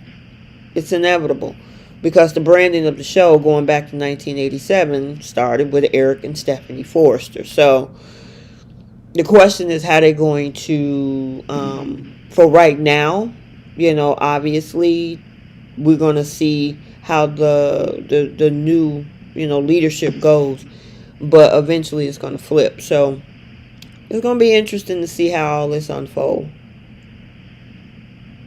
I agree. And to be very honest, I'm curious to know who's going to stay on. Mm-hmm. I want to see whose loyalties lies with where. Mm-hmm. But just like Jenna was saying, and she's been hitting on all the points, like the buyers are not going to want to deal with Carter. Without any designers, they have no fashion line, which I know we'll get to the end of this week's episode. No, you can speak on it. Go ahead. Yeah. Carter really expected Reg and Eric to stay on. He's like, I still need a head designer. Really? Excuse you? What? No. You don't have to buy me out. I want nothing to do with you. And then, that's what I'm saying. They need to just leave this man with just a shell. He would really have to start from the bottom and work his way up. So, they could be bought out, start another company, and be the competition for that Forrester creation. Yeah. Because they feel they can do better. Okay, do better without all the things, all the components that come with Forrester. Then what are you going to do? Because what are you going to put, Hope in a CEO position? What are her skill sets? She had a failing line. And clearly she doesn't have a vision, because none of the other designers could actually design her vision outside of Thomas. Yeah, I mean... And they could have Zende step up, but he's been a designer on that failing line. So, step up as far as what? Yeah, I agree with that, because let them run it. And, it's going to be curious. I'm curious to see what Steffi and Ridge and Eric's next move is, because Ridge designs for couture. And, and the bedroom. Well, who designed for the bedroom line? Is it Ridge too? Yeah. He was happy to make his girls' draws. He was happy to sit down and make panties for Brooke. And then the other thing is that when you have such a sharp change like this, it weakens your presence in the business world. So who knows how they're going to write this, and whether or not it thrives, or whether or not there's going to be a lot of pitfalls.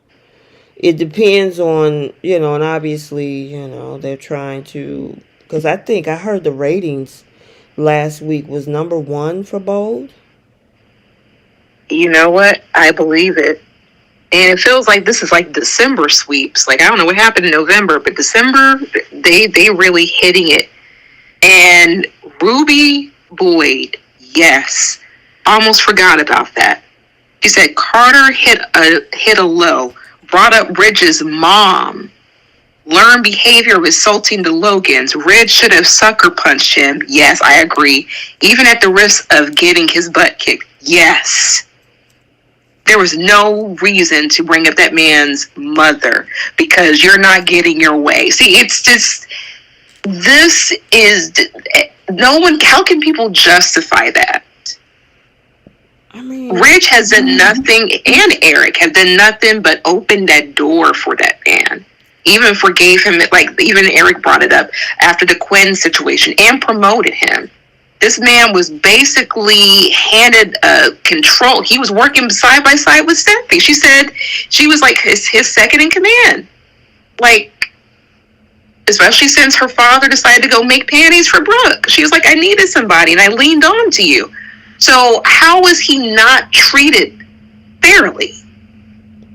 And if his ideas were so great and to the point where he wanted to invest money into those ideas, he could have started his own business, started his own legacy. Mm-hmm. He did not have to stoop this low for hope. Yeah, my thing is that you use somebody else's resources in order to get your ideals funded. Yeah. I mean, obviously, you figure that I'm going to be able to run all this luxury stuff. That means that he's about to put the company in debt. They already said that doing that was going to put the company in debt. Now you're going to run all your ideas and then put the company in debt? For what? You're supposed to be making money. Part of the reason for you and quote unquote want to thrive have Forrester thrive it comes down to the bottom line. Making money. That's what a business is for. Besides working together and extending your legacy and this whole thing with old money and all of that stuff. But how do you expect to do that this late in the game? The company been in business for almost 40 years and now you're going to throw it into debt because you got all these bright ideas about belts and alcohol and shoes and purses and all this other stuff. Who gonna design all that stuff? Thank you. Exactly. Who's gonna design it? Who's gonna be left? That's why I feel like the people who are loyal to the Forresters, they need to walk out. Let's see what Hope and Carter are really left with. And then Brooke is going to have to pick a side. That's going to be the best part. Either she's going to side with her daughter and Carter, or she's going to side with the Forresters. I mean, she went through great lengths to tell Ridge what Carter was up to. So here we are now. He's in control. What are you going to do about it, Brooke? Right. Are you going to side with your man, or are you going to side with your daughter? Yep. She can't be monkey in the middle. Nope. I mean, it's not just, I'm going to be in charge and I can just do what I want. You got to make solid business decisions in order to make that ship go. This is not just Forrester in LA. They got Forrester International. This company is a multinational conglomerate. And you want to run it just because you didn't get your way. Yeah. And I don't feel... I don't feel sorry for Hope and Carter and what, because they can feel all high and mighty now, but eventually things come crumbling down. Yep. So, what do you think about what happened when Brooke overheard Ridge talking about Hope? And she keep thinking, do you think Ridge is putting all the blame on Hope?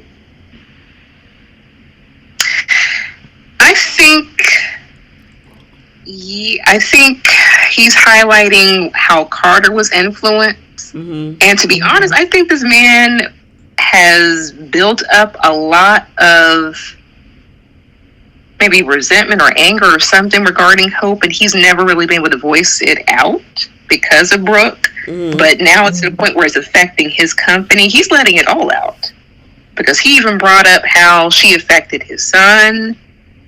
How whenever she doesn't get her way, she always try to blame it on Steffy. Like this, I was actually very surprised how open he is about this sort of thing, about Hope. To the point where Brooke had to walk in and be like, don't talk about my daughter. like that. How dare you? And the nerve of her. As much as she talked about all his kids, every chance she get. Oh man, remember they had a whole board meeting about Thomas and that CPS call. Wasted no time. His own family kicked him out, including Steffy. They were done with Thomas. So it was okay to fire him, but it wasn't okay to fire Hope. Or Carter. Even with the second chance that Ridge gave him.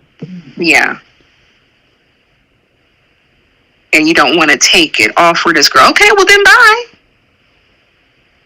Yeah, I mean, okay, so I pitched my ideas. The company didn't accept it, so I'm going to decide to do a hostile takeover so I can get my ideas done. That ain't how you run a company.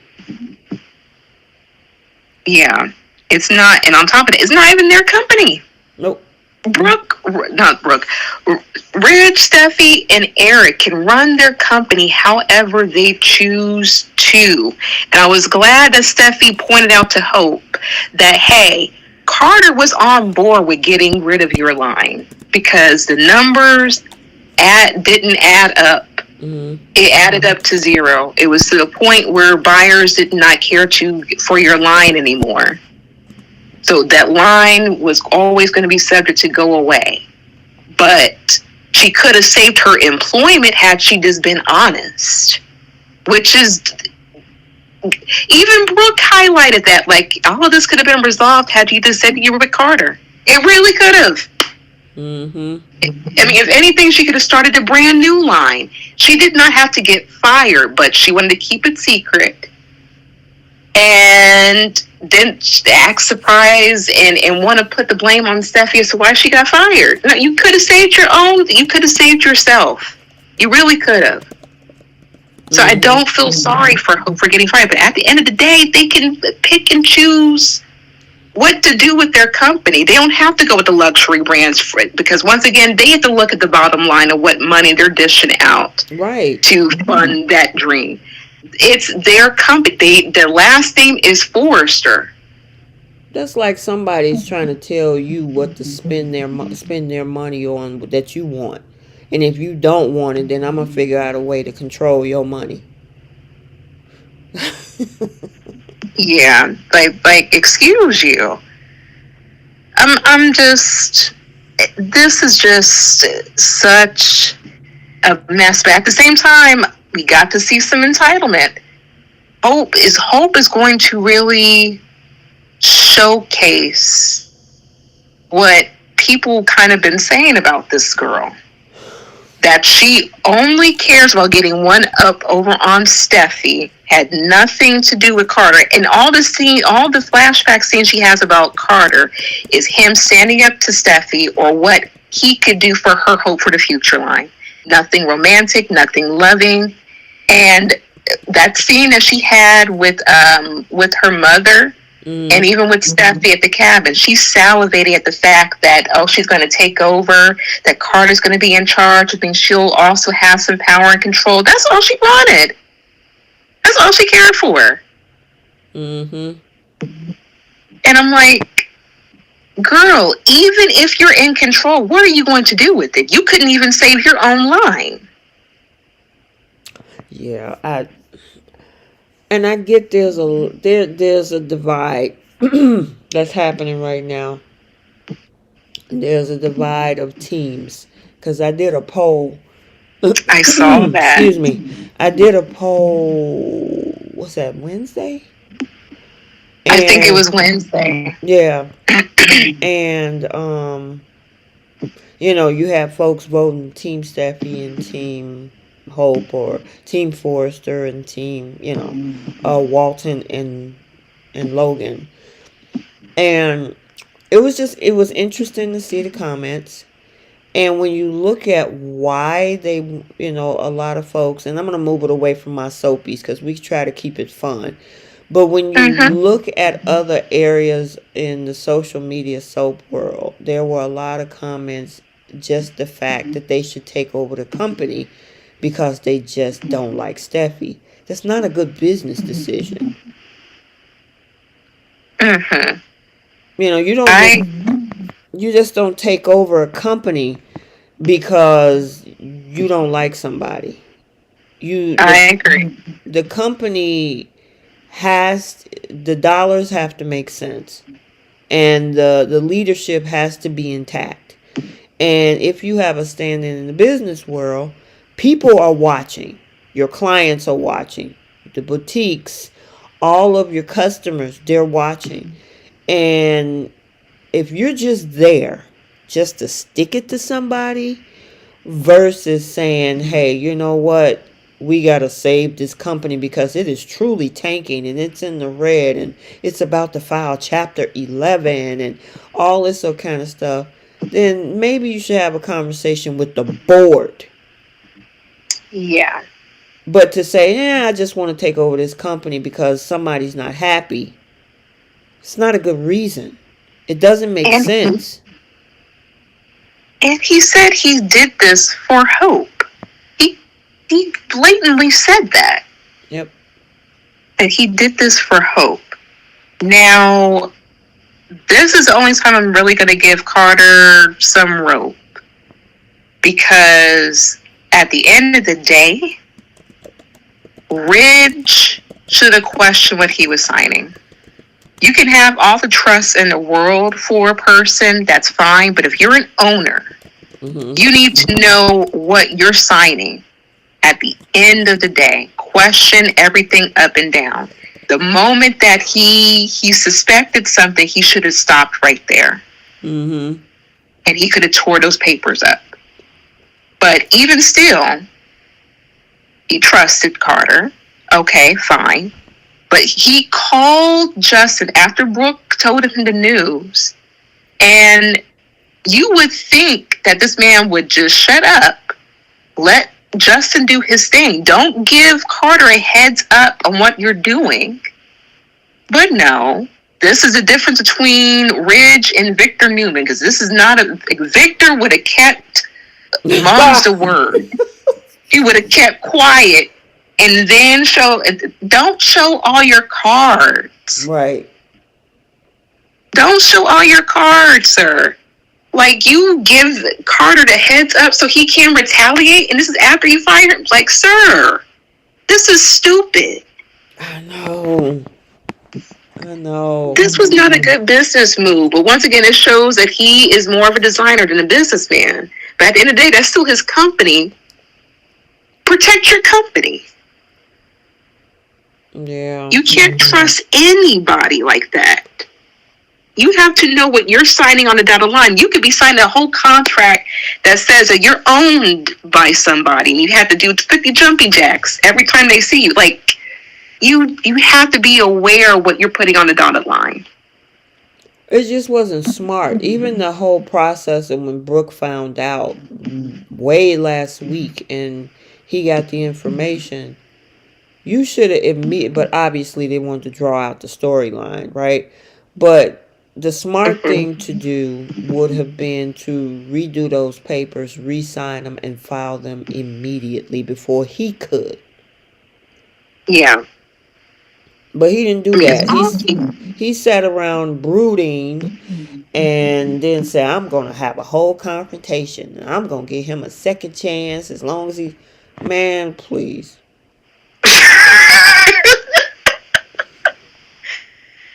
Yeah. This wasn't smart on his part. And then trashing Hope, thinking that's going to really change Carter's mind. Like he said, he's a lovesick puppy. He is. He was going to defend this girl who doesn't give a damn about him.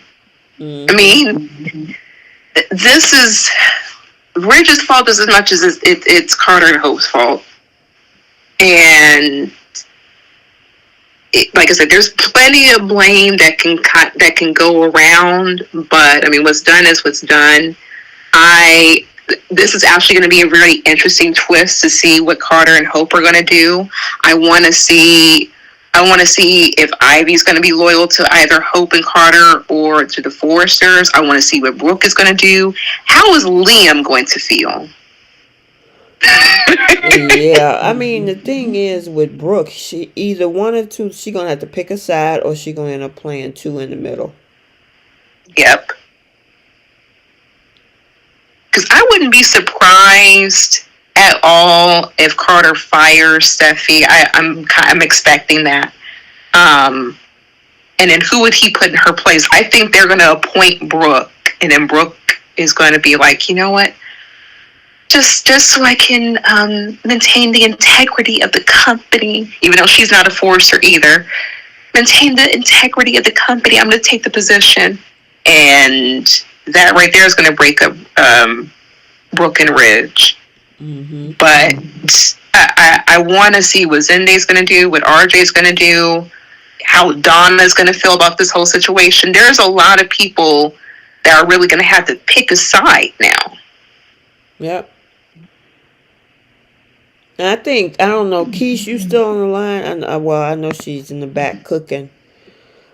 But I Yeah, I'm know. still here. Hey, did you have anything to say on all of this, girly?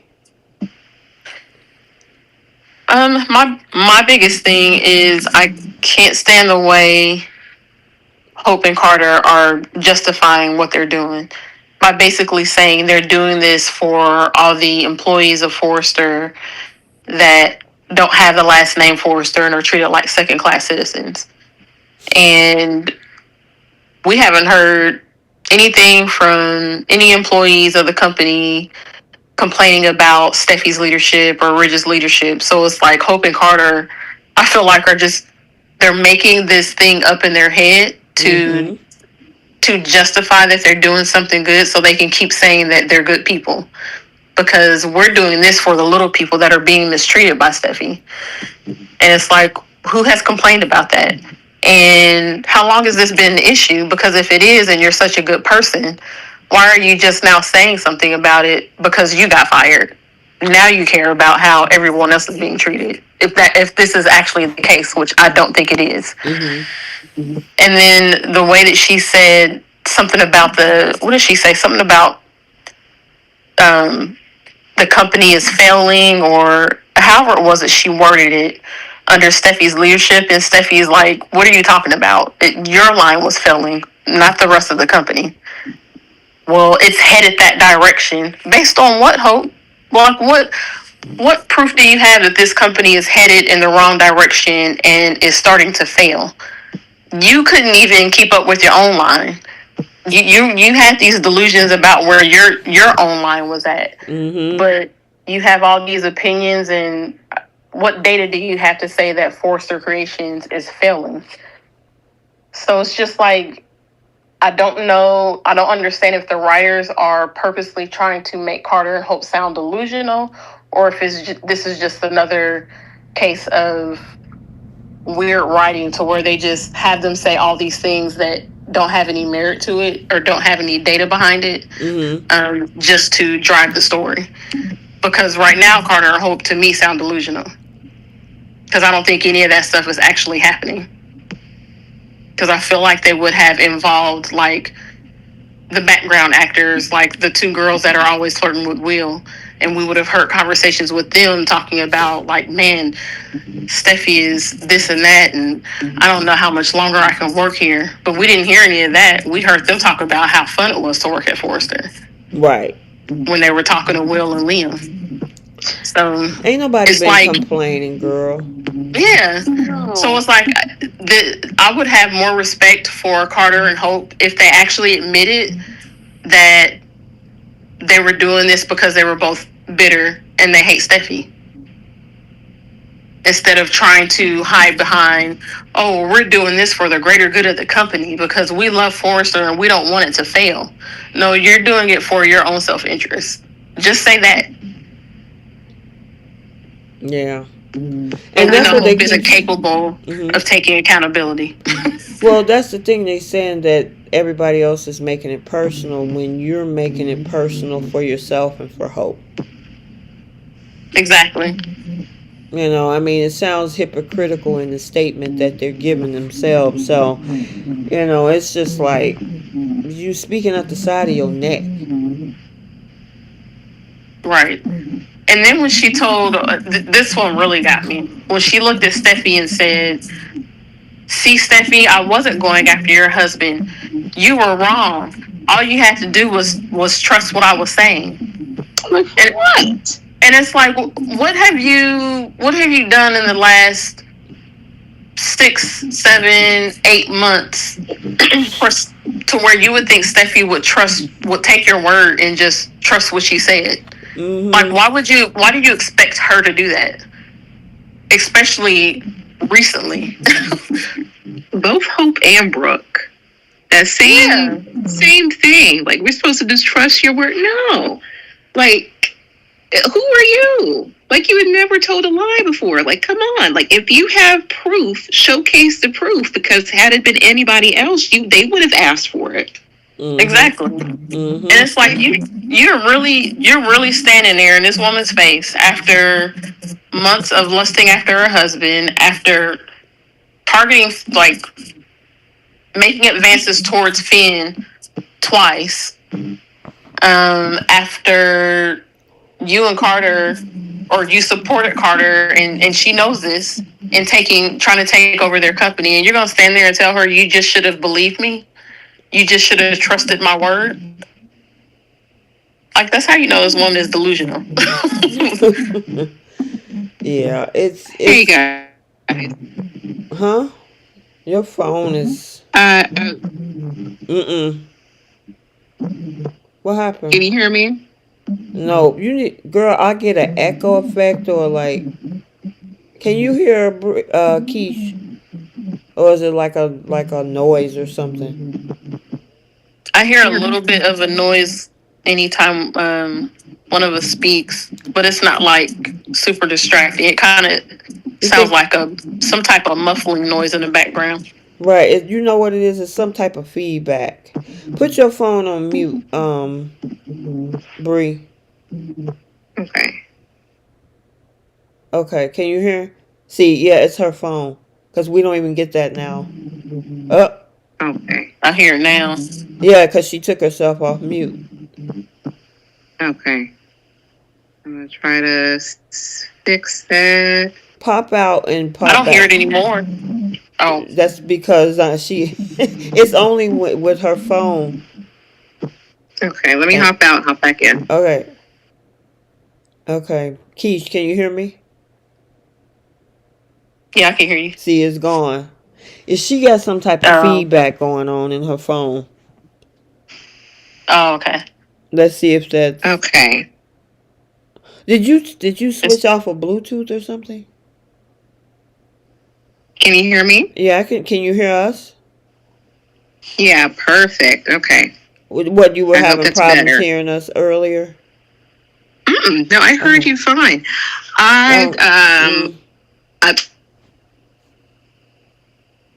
Hello? Hold on 1 second. I lost the call. Let me see. Hello? Can you hear us? Okay. Yeah. Okay. It's doing something kind of weird on my end. But Rednecks, I do see your message. I see it. We all have to comment. We all have to get things in. But what he was stating for me to try to read real quick, if I can go back to it, you guys.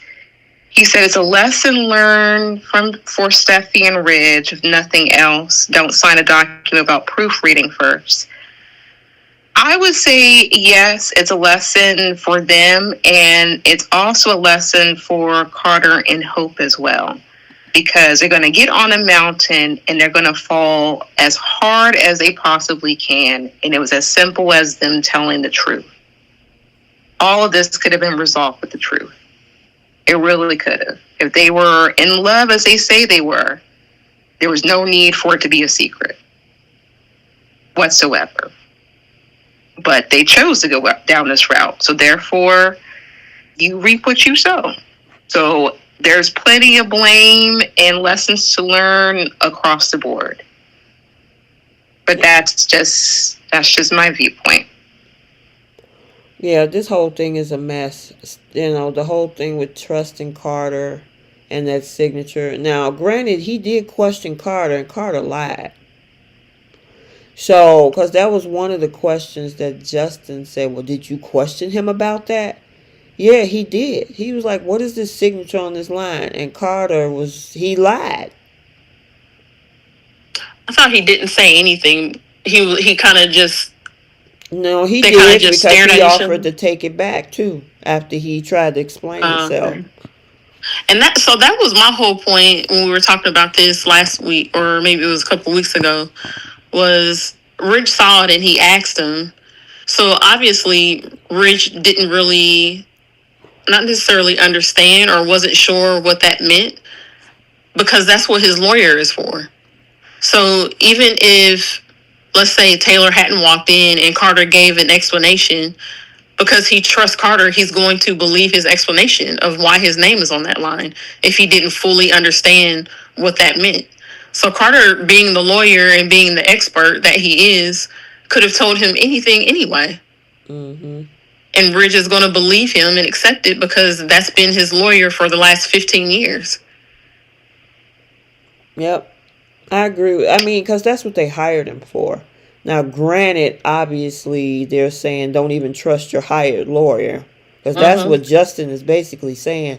Don't even trust your hired lawyer who's supposed to be hired to work on your behalf. Because, I mean, no, go ahead. That's just like if I hire a real estate attorney to, when I go to closing, to help me understand the documents that I'm about to sign. That's what I hired you for. Exactly. So it's almost like, well, Ridge, you should have went to law school so you could understand your contracts better. Or you should have 2 or 3 lawyers in different areas of the country and send a document to each one of them to make sure that the other isn't lying about what the document is. You know what I mean? It doesn't come down to Rich shouldn't have done this. Rich shouldn't have trusted Carter. It comes down to Carter should do the job that he was hired for instead of lying about and trying to be sneaky with his employer's contract. Mm-hmm. Or better yet, if he has, what happened to the moral compass for Harder? Like, where is their moral compass? It's there. They're doing all of this for the good of the company, Bree. For the small guys that don't have a voice. Oh. You would think people who feel mistreated would just walk away and just quit. Like, this is just so unnecessary. He was happy collecting his check about a month and a half ago. And then he goes to Hope. He follows Hope. Says he's been thinking about this girl in lingerie and said that he's in love with her and this, and this. And now you risk losing your license. I'm glad someone said in the comment. You risk is getting disbarred.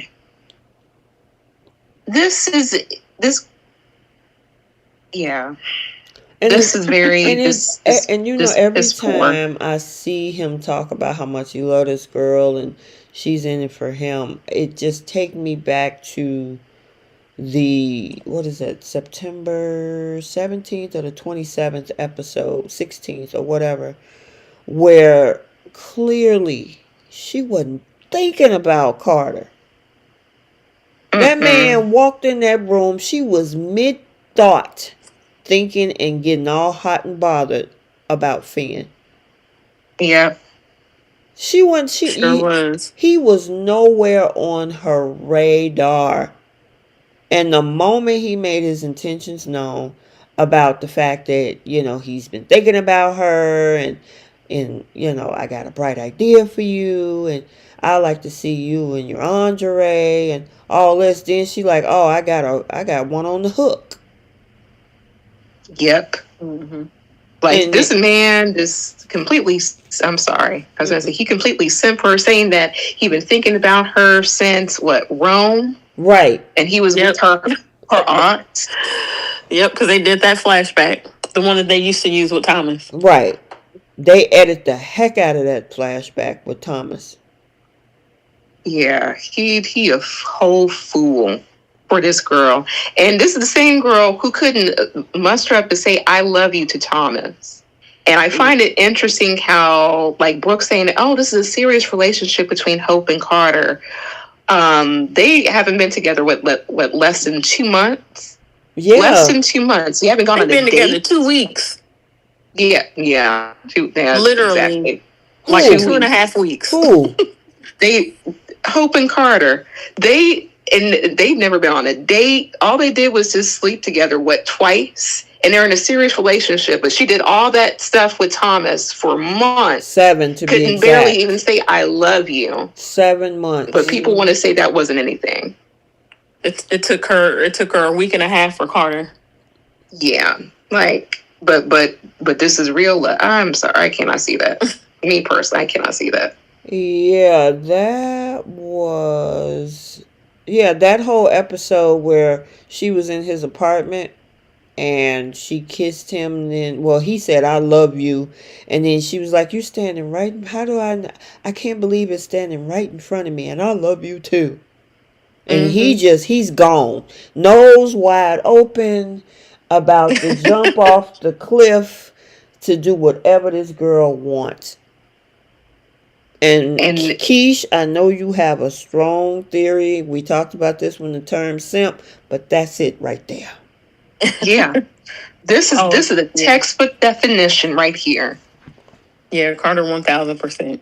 Oh my God. Mean, all that, and the thing is, the man is love starved. Katie, we don't know how they broke up.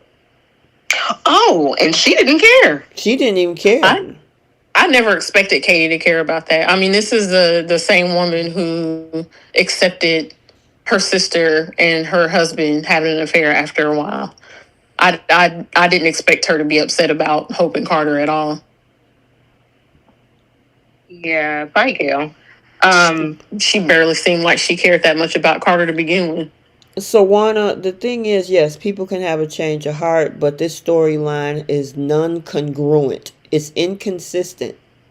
So it doesn't make sense to have him flash back to Rome in 2023 in the summer when he was still with Katie, and that whole scene was about Thomas and Hope.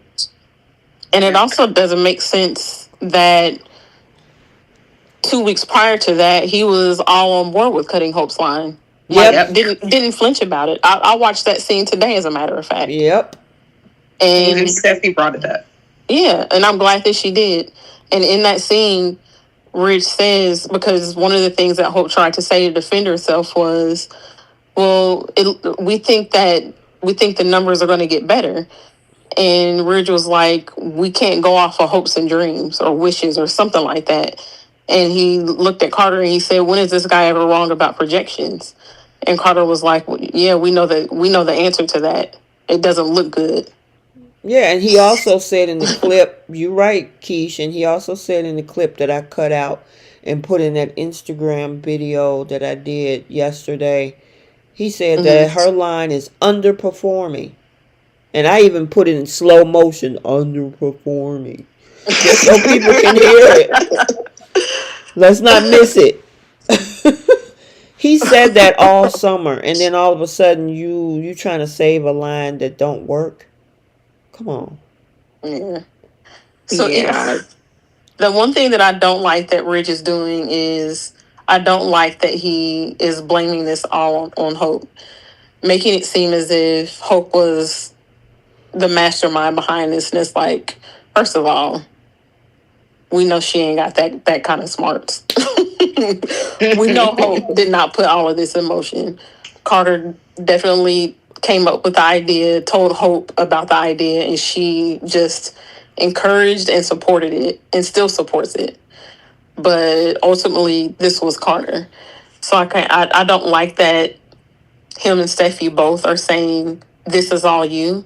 I understand it from the standpoint of he's only doing this because of you. Yeah, like maybe he's inspired or influenced by her, but they're making it seem as if Hope planned all of this, which that's not true.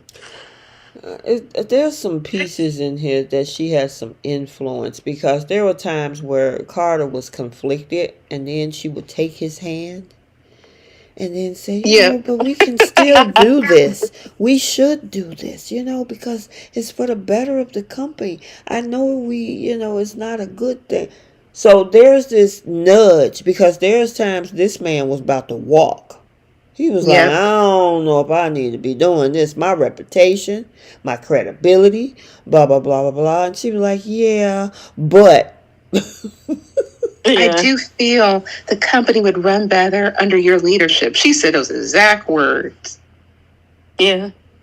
She, yes, I agree with that. It shouldn't be solely on Hope, but she's also along for the ride, so she's going to get the same equal amount of blame for wanting to try to take over that man's company, knowing that she could have easily prevented her own circumstances had she spoke up and just told the truth.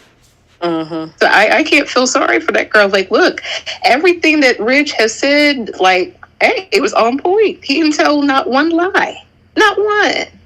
And the thing is, all this, like, even with Carter, like, if you're unhappy with how you feel you're being treated within the company, keep in mind they treat you like family. Keep in mind you've been there for almost 15 years.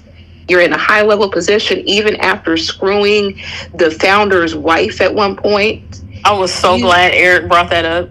Yes, me too. Like, you have been given numerous chances. You're mad because they're not taking your suggestion. They don't have to. If you feel strongly about your dream and what you feel could work, you go step out of Force Creations. You make it happen, since you are willing to flip the bill to try to make that happen. So that means you got a little money in your pocket. Okay, start a business. He could have started a business with Hope. It had nothing to do with Force Creations. If they feel like they're mistreated in within the company, then leave. Mm-hmm. It's as simple as that. They did not have to start a coup. Yeah, and all this. Well, there was one part where it was interesting how Hope said that whole situation with Carter and what happened in the design room was none of her business. And she said, I'm the CEO of Forrester. It is my business. And technically she's right because it happened on the Forrester property. There's no way I can go and get dressed up in lingerie in the conference room of the company I work for, and I get caught by the CEO, and I tell the CEO, it's none of your business. Yeah. Right. CEO and owner. And she's in a dang on community office. Everybody goes in. That's the design office. That is not Hope Logan's office. Everybody goes in and out of that office all day long. I don't care if the door is shut or not. Her goofy butt should have locked it at the very least, and she didn't do that. She didn't do nothing. First of all, she went against her own words. Her words was she wanted to keep this a secret and we need to not let anybody know. But you go in a public place at your job in order to get dressed up in lingerie to be with this man, and you didn't lock the door. Yeah. And she got that ugly, dingy cabin on her mom's front yard that she could have went to. Same place that she got it on with Carter at. Like, she could have wore the same lingerie at that place. Listen, it makes no sense. Carter got a nice penthouse apartment. She could have easily, they got a fireplace and everything at that man's house. You want to go get your freak on, and you don't even have to wear lingerie. You can go butt start naked and go on up in there in his penthouse and get it on. No, you had to pull that off in the office. You get caught up in this whole thing. You want to keep it a secret, and then you tell the CEO that is none of your business. Yeah, it happened on company time in the company. And that's her property. So, yeah. See, this is the level of entitlement right here. Like, if you didn't want it to be play devil's advocate. Okay, then why didn't you say that, hey, you were trying on some of your mom's pieces? Just like Brooke has suggested to Taylor. Like, you could have said anything to want to keep your job. You didn't want to keep your job. You just she expected people to just take her word for it because it's Hope. No. If the roles were reversed and, let's say, Hope was in charge and it was Steffy, like, whatever the case is, Steffy would have to explain herself. Yep. But Hope, for whatever reason, feels she doesn't have to. Makes zero sense to me. Okay, hold on one second. Guys, let's just stay focused. I know that some people are not seeing comments and things like that. We're trying to maneuver through this because we got a lot to uncover or talk about. So let's just, I know it's a lot of comments. It's probably like, I think Jay Money said it was like 172 people in there, right? Yeah, it's been shutting on and off on my end. I've had to okay. Kind of hop back into the live chat. No, it's okay. I think it's just a lot of people were just commentating, and that's understandable because everyone's looking forward to Bold. Right. Yeah. So. Oh, man. Y'all are a mess in here, but and I'm actually really curious to see the direction going forward, because if Ridge and Eric say, hey, I'm leaving, there's no other lines.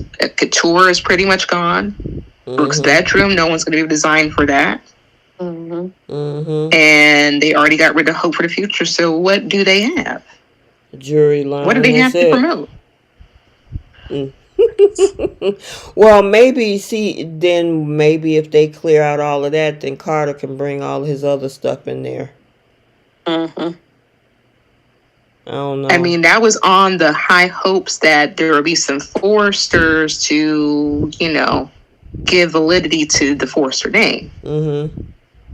But if all the Forresters leave, then what do they got? Exactly. I mean, they could say that, Brooke is here, but Brooke is not no Forrester.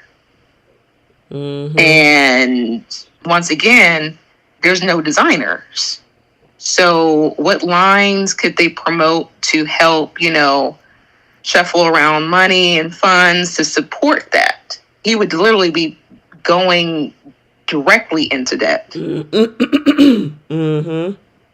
So, I mean, he got the company like he wanted. I mean, both he and Hope, what are they going to do about it? Yeah, well, we'll see. I mean, it's about RJ. Yeah, RJ ain't going nowhere. He gonna support his mom and his sister. And not his other sister. Yep. And his dad. Oh, yeah, because he called him middle. I forgot. I actually forgot Ridge was his father. I forget sometimes, RJ? Yeah. He's so much, he tends to be so much support of his mom's side. You forget that Ridge is his father, too. I used to do that with Rick as well. I used to forget that Eric was his father and that he's actually a Forrester and a Logan. He's all of Brooke's kids have just come off as her kids and her kids alone. Yeah, he's the only hybrid. I know. But yeah, what is Zende gonna do? What is Ivy gonna do? What is Donna? Brooke, mainly, what is Brooke going to do? That's the main person right there. And I also want to see who Liam's going to side with in this whole thing. Liam ain't going to do nothing but stand there and look goofy. Because what can he say or do about any of it? He has his baby mama is just on opposite sides fighting they just each other. Dropped that storyline because remember he was fiending after. Remember when Will told him to go after Hope? I'm saying that was the most beautiful girl over at Forrester Creations. I'm like, okay. Yeah, so we'll see what the fallout is going to look like next week because that promo is interesting when look like Ridge has something to say about Hope and look like Carter's ready to punch him in the face. I'm like, dude. I mean, obviously. Well, wait a minute. Did you hear Steffy say you must have put your A game in on him? She said, I'm impressed if I wasn't so disgusted. Yeah, impressed if I wasn't so disgusted. I mean, hey, look, she at least got that from her mom. He's been ready to do like crimes or anything. I mean, this is I don't know. I cannot wait for to see how the rest of this plays out. But I definitely want to see Brooke and see what she's going to do going forward. Yep. But they really have not. There's really not much of a company for them to take over if the Foresters leave. Yeah, I'm hoping they do. I hope they do. Because yeah, like even if they don't leave, they don't have to work.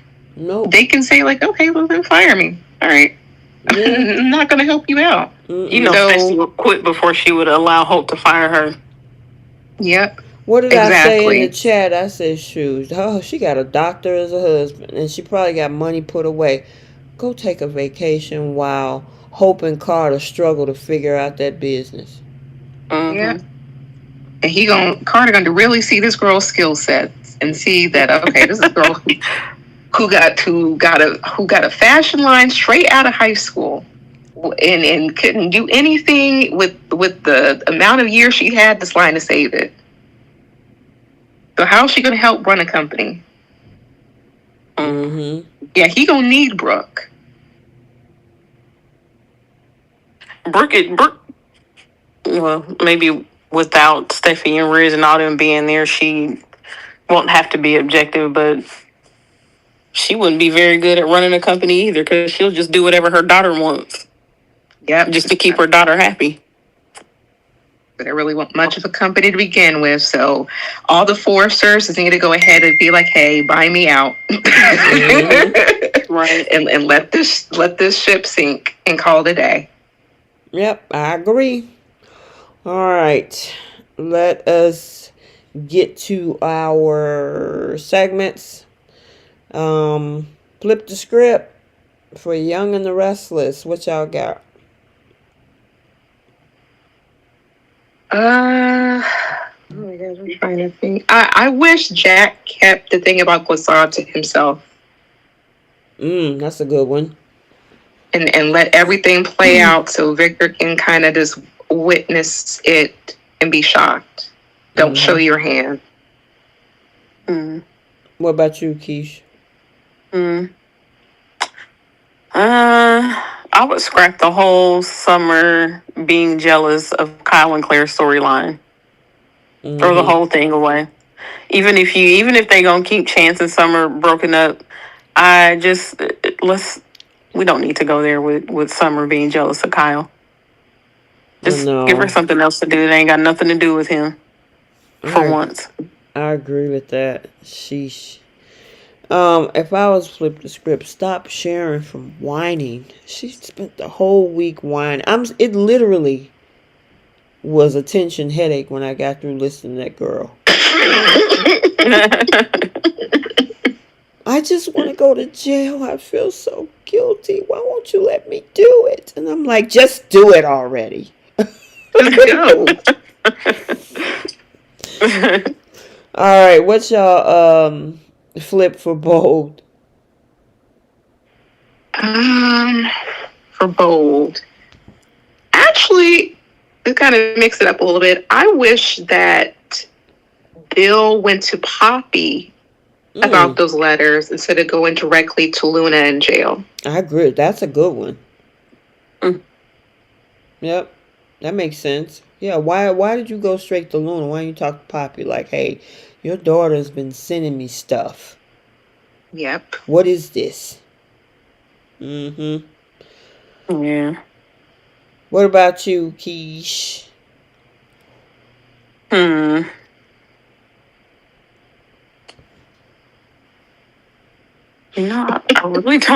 really don't know. I'll say when Steffy and Hope were arguing and she asked her or told her, you should have just taken my word for it. I would have liked for Steffy to point out instances why she would never take her word for anything because she doesn't trust her. Like when she told her earlier this year that she was going to pay for breaking up because she blames her for why Thomas left. So in that one scene when right after Thomas and Douglas actually left and they were down on the showroom floor arguing, like right after she tried to hit Steffy, And she was like, "You're going to pay for this. I don't know how, and I don't know when, but you're going to pay." Like, bring up those examples. Like, why would I ever trust you when you say stuff like that to me? And that wasn't the only time that she had threatened Steffy. Mm-hmm. So Yeah. I would have had her bring up that kind of stuff. Or also tell her that she offered Carter the CEO because she told Steffy, you didn't appreciate Carter. And now look what happened. That would have been the perfect time for her to say, I offered Carter the CEO position a few months ago, and he turned me down. If I didn't appreciate him, that would never have happened. That's a good point. That's a good one. I agree with that one. Sometimes you hope the writers put enough ammunition on the table, and then it'd be like, dang, missed opportunity. Yeah. My flip the script would have been for them to throw them shares in his face. Now I know we had the discussion about that earlier of how that worked, but I just like y'all when we were talking earlier. I need a little bit more clarity. I think Keish brought that subject up. Now we need a little bit more clarity on how much leverage do they have being that they're shareholders. Man, the way Justin made it sound was like they have no control at all. Yeah, they SOL. Did he look kind of shady to you? Yeah, and Jenna pointed it out. She feels that he might be lying, and the more I keep thinking about it, I'm like, how could he not define details of all of this? Like, this doesn't make any sense. The way he was looking. Yeah. And to be honest, we also got to keep in mind that Justin has Marcus. Marcus and Carter are brothers. Mm-hmm. So I would highly doubt he would go against his son's brother. I don't know. But I do agree that he did look suspicious. I'll give him that. Him and Bill has made up. So who is his allegiance to? I remember when him and Bill fell out, he came over there to work for the Foresters for whatever reason. Now him and Bill are back in good graces. I don't know. That's that whole them throwing. It was nice to see him on screen, but them throwing him into this with the Foresters, it's like, whose side are you on? I agree. And I had another flip real quick when Ridge was talking to Carter about Hope. I wanted Brooke to hear that conversation instead of going straight to her daughter. Okay. But J Money said, go ahead. I was going to say that's the conversation she needed to really hear. Gotcha. J Money said, I've been wondering, could Carter have offered Justin a high position for him to lie to Ridge? I wouldn't put it past him at this point. Yeah. So. Yeah. Oh, he did? What? Jasmine? She said Justin winked at Carter. Oh, I missed that. I didn't watch this. I need to watch this again. Hold on. Justin winked at Carter? I gotta watch that. Now I'm curious. If there is a wink, then the two of them are in cahoots. Yeah, we do some research after the after the podcast. Dang! All right, Jasmine, I'm gonna take a look at that. What else? Okay, so we got to do who's taking a seat on The Young and the Restless. I'm gonna give Summer a seat. That's my girl, but she made me mad the last few days. I heard that. Yeah, I hate they throwing her in the middle of that. What you got, Bree? I'm gonna throw Nick, Adam, and Michael in a seat. They're trying to save somebody who don't want to be saved. And then you might as well throw Sharon in a seat with a muzzle so she can be quiet. Yeah, because she don't even want to save herself. No. Ain't nobody want to hear that. And all that begging. Oh, please let me help you. No, I don't want it. Oh, poor me, poor me. I need to go to jail so bad I can taste it. Like, girl. Who's taking seats on? Oh, did everybody get theirs in? Mm-hmm. Okay, who taking Yeah. seat on Bo? Mm. Well, it look like Brooke and Carter. Katie. The way Carter holding on to the back of that chair, he ready to take a seat at that desk. That is true. Carter and Hope right now have permanent seats, so I'm gonna give Brooke and Katie a seat because their conversation was annoying. Because they both sitting there and blame Steffi for this whole thing. Yeah, they're trying to make it Steffi's fault when there was so many opportunities and choices that both Carter and Hope could have made in between these steps. All right. Including her not getting dressed in lingerie in that office. Yeah. When she wanted to keep it a secret. Right. Yeah. I'm gonna do something different. I'm gonna put Bill in a seat because he should never have made his way over to that jail by any means. Should not even entertain any of those letters. If anything, he could have said like, "Okay, this girl's harassing me for jail," and left it alone. Or he could have went to Poppy, go to her mama, so her mama can try to fix this. Mm-mm. Okay.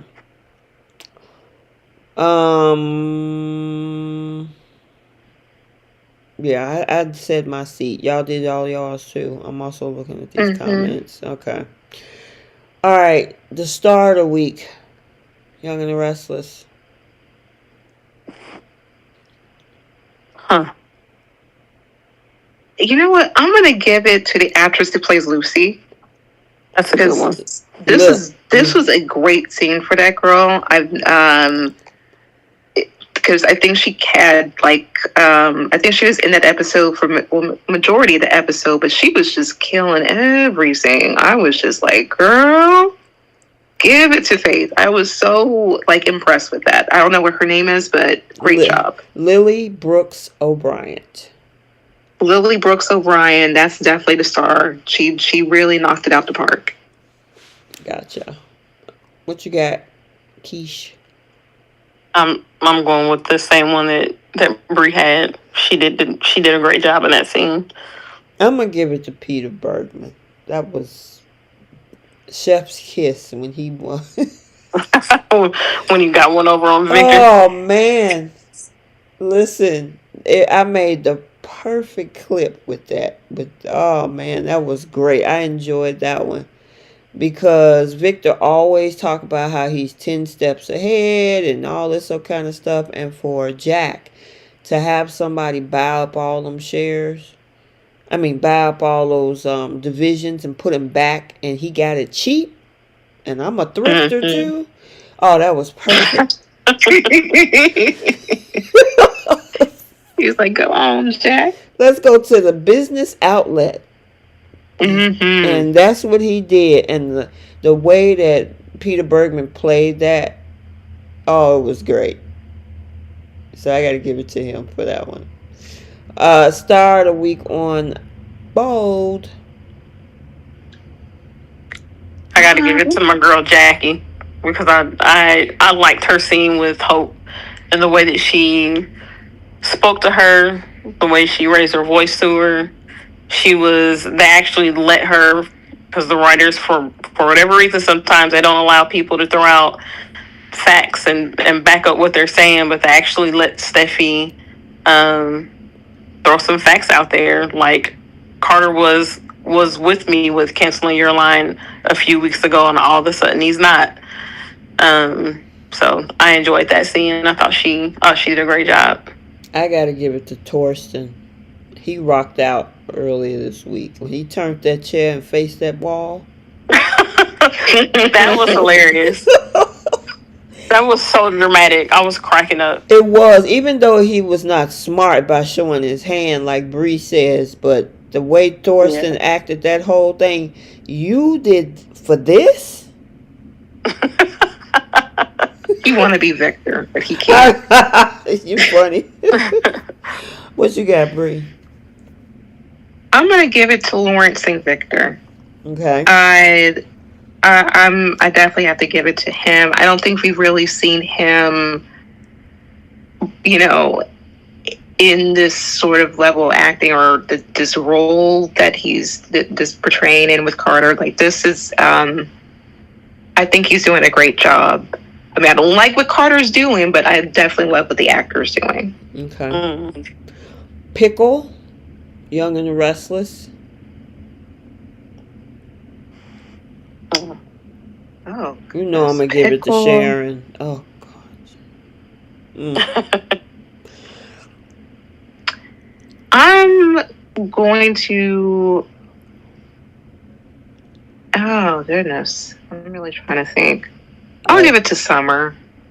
I figured one of y'all was gonna give it to Summer. I'm gonna give it to Phyllis. And I'm gonna give it to Phyllis because she cannot resist being petty where Cricket is concerned. Because when they were all in, That's right. Where were they at? They were at Abby's place. Yeah, and she's like, "Oh, I'm surprised, Danny. You sure Danny wants you to come back on tour with him?" And it's like you guys were sitting there talking about an accident that you were in, and the fact that your son was framed by Sharon, in that case, and then you're gonna jump into, "Oh, are you sure Danny wants you to come back on tour with him?" You're going to jump back into petty mode for no reason. Right. And he might want younger girls, like, or younger women. I'm like, ma'am, if he was with you, you wouldn't be saying anything about yourself. Right, because she definitely was trying to get with him. Right. Yeah. So you would be at the same risk of him wanting younger women. Come on now. That whole scene with her was just annoying. I told you guys. I told you. I was the one that figured it out. I was the one, and nobody believed me. Like, I'm tired of her. Wow. That's true to form. Did you say yours already, Bree? Yeah, okay. I said Summer. And I guess I can throw Adam in the mix too, because I'm like, pick a side, sir, and stay there. Bold.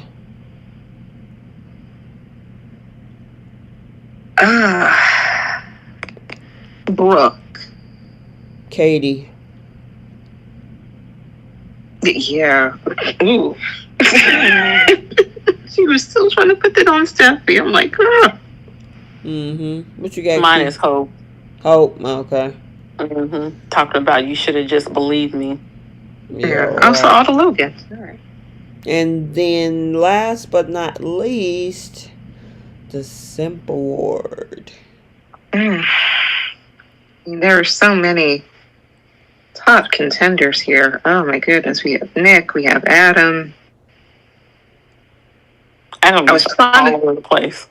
Yeah. I was trying to throw Brooke in the mix, but she belongs in a different category. What'd you say, Keith? But Adam is all over the place. Oh, okay. He definitely earned his medal, though. Nick, for sure. Like, why are you help? I'm gonna give it to me personally. I'm gonna give it to Nick this week. This girl does not want you to help her. You going out of your way for what? She's not appreciative of it. Yep. Oh. Yeah. I gotta give it to Carter. I mean, he said, "I'm risking all of this for you." I'm like, dude, you could get disbarred. You could go to jail if it comes out based on the timeline that you committed fraud. I mean, all this for the box. But he loves her. They love each other. Girl, he loves that box. True love. It's a serious relationship after 2 months or less than a month. Love. They love what? I mean, granted, they worked around each other for years, but she's been in Liam's orbit longer than she ever come across Carter, even though they worked in the same building. Love what? But he He's loved her since Rome, even when he was with her aunt. This is true love.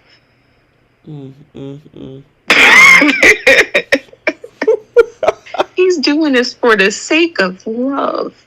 Girl, yeah, exactly. I gave him, y'all know that thing I created, that little piece of art or whatever. He was right there in first place. I gave Nicholas second place and Adam third place this week. Because them two fighting over Sharon, who keep being resistant, and they keep digging themselves a hole. Them two had actually got their relationship back on track. Only for them two to be going back and forth over her. Like, I'm going to pull what Riz say, over that?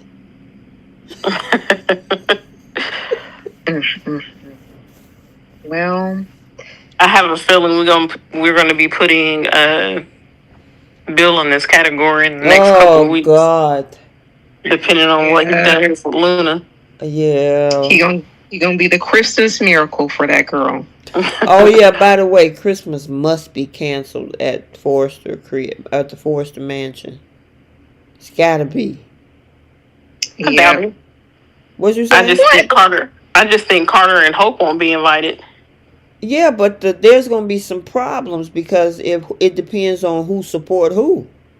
Exactly. That's why I said, like, that people are going to have to pick a side and stay there. I mean, if Katie and Donna support their niece, Eric going to have a problem with that with his wife. Yep. They still have Christmas at Bill's house. Well, Katie, they would have to split up. So the folks, Carter, Hope, and Brooke and Katie would probably go over to Brooke's house. Ridge and Steffy, Taylor, the kids, Eric, they could probably go over to his house. And then Will or Katie can bounce between houses because she'll probably take Will over to see Bill or whatever and Liam. But ain't nobody, they had that whole round table where they talk about thanking everybody and playing the piano with a martini. That ain't happening this year. They didn't do that last year either, did they? No, because he was in a coma. Yeah, that's right. And Finn gave him his Christmas miracle. Yep. So I want to say it was just Zendaya, RJ, and Luna at Eric's house while he was in the house, like during Christmas time. Because I remember, I think RJ was sitting at the piano at one point. I don't think they've done like a holiday around where everybody is sitting around a table in a minute. Yeah. Well, because I felt like the last few with Taylor or with Steffi and Finn, either they were by themselves or they had Taylor and Thomas at the house, at the Cliff house. Yeah. Well, according to Melissa Spencer, they released the pictures of everybody at Eric's for Christmas except Carter and Hope. Even Bridget is there. Interesting. That's going to be an interesting dinner. Unless they clean all this up before Christmas. I don't know. Yeah, she on the same, like, she just like RJ. She had to pick a side too. Who, Bridget? You're gonna support your sister or your daddy. You mean, her mom and sister. Right? Because Hope, no, I'm talking about Hope. She had to support her sister Hope. Well, that's what or support her daddy. You're talking about Bridget, right? Yeah. Yeah, because if Brooke is on that side too. See, this right there has created division, and they keep saying they want to bring unity and make things fair for everyone, but this created nothing but division for everybody. They knew dang well that wasn't going to create unity. I don't know why on earth Carter thought that this was the path to end the feud between the two families. Exactly. This just made things worse. Exactly. I mean, yeah, we got to bring unity together, and then you're going to ask that man to work for you in the process of taking his company. What unity can you get out of that? Right. Yeah. It's delusion. And you know what? They brought it upon themselves, but like I said, what are they going to be left with You know at what? the end of the day? They can call that company nonsense. If they want to take it over and they leave instead of Forrester Creation, call it Delulu Creations. It's a, or they can call it foreclosed, because what else they gonna do with it? Oh man. All right, you guys, we're going to end it right there. We've been on for almost 3 hours. Oof. We had a lot to talk We had to get a about. lot off of our chests. I know. How many people did we top out at? I know at one point, like I said, Jay Money said it was 172 in the chat. There was, I think the highest we've seen was like 190. Wow. And it was fluctuating back and forth. Okay. Nice. Which is awesome. Yes, it is. All right, you guys, we're going to end it right there. Stay tuned for the spoilers for the week of December 9th through the 13th. Monday episode, pretty interesting to say the least, and summer is summering. And we have an answer to those meds that was tainted. Sharon. They was tainted meds, like tainted. Yeah. But the meds were tainted, and we got an interesting conversation between Jordan and Ian. You would almost think them two should have been in a relationship. They probably were. Shoot, knowing Jordan, she needs somebody to knock the cobwebs out. I mean, he close in proximity. I'm surprised. It's a hotel. Right. Don't nobody know it's them, but I don't know. Ian might throw his back out, so. Look, I mean, give him some energy, some motion, something. Some girl. But the way those two were acting, you would think that they were an old married couple on Monday. So, I mean, I wouldn't. They would, and he had his little black hat on and his coat and everything. I'm like, look at Ian, and she's sitting up there smiling, and I'm like, what's going on between y'all two that we don't know about? And you know what? Claire's never really said that she's seen Jordan with another man. So she probably been without a man for decades. Yeah, she probably ain't had a man in about a good 20, 30 years. So Ian is looking real good right now. Yeah, I mean, it's something. I mean, any male connection. I think she almost kind of liked Victor a little bit too. I think that she was stinting around Victor. Well, the thing is, I think Victor got a little bit more energy than Ian. I mean, Victor punching bags and everything. I don't know. Maybe she can't handle a little bit of Victor. Nikki is looking young, so obviously, Nikki is still glowing. Yeah, she got her hair cut. Claire got her hair highlights, everything too. So, they might not be tearing down the walls, but maybe a little squeaks in the bedposts a little bit. So who knows? Look, some motion. I mean, didn't hurt nobody. Everybody deserves a little bit of exercise. Exactly. Y'all crazy. We gonna end it right there. We will see you guys. We'll see you guys later, and make sure you like, comment, and subscribe, and we will see you soon. Bye, guys. Bye, everybody. Bye, Soapies.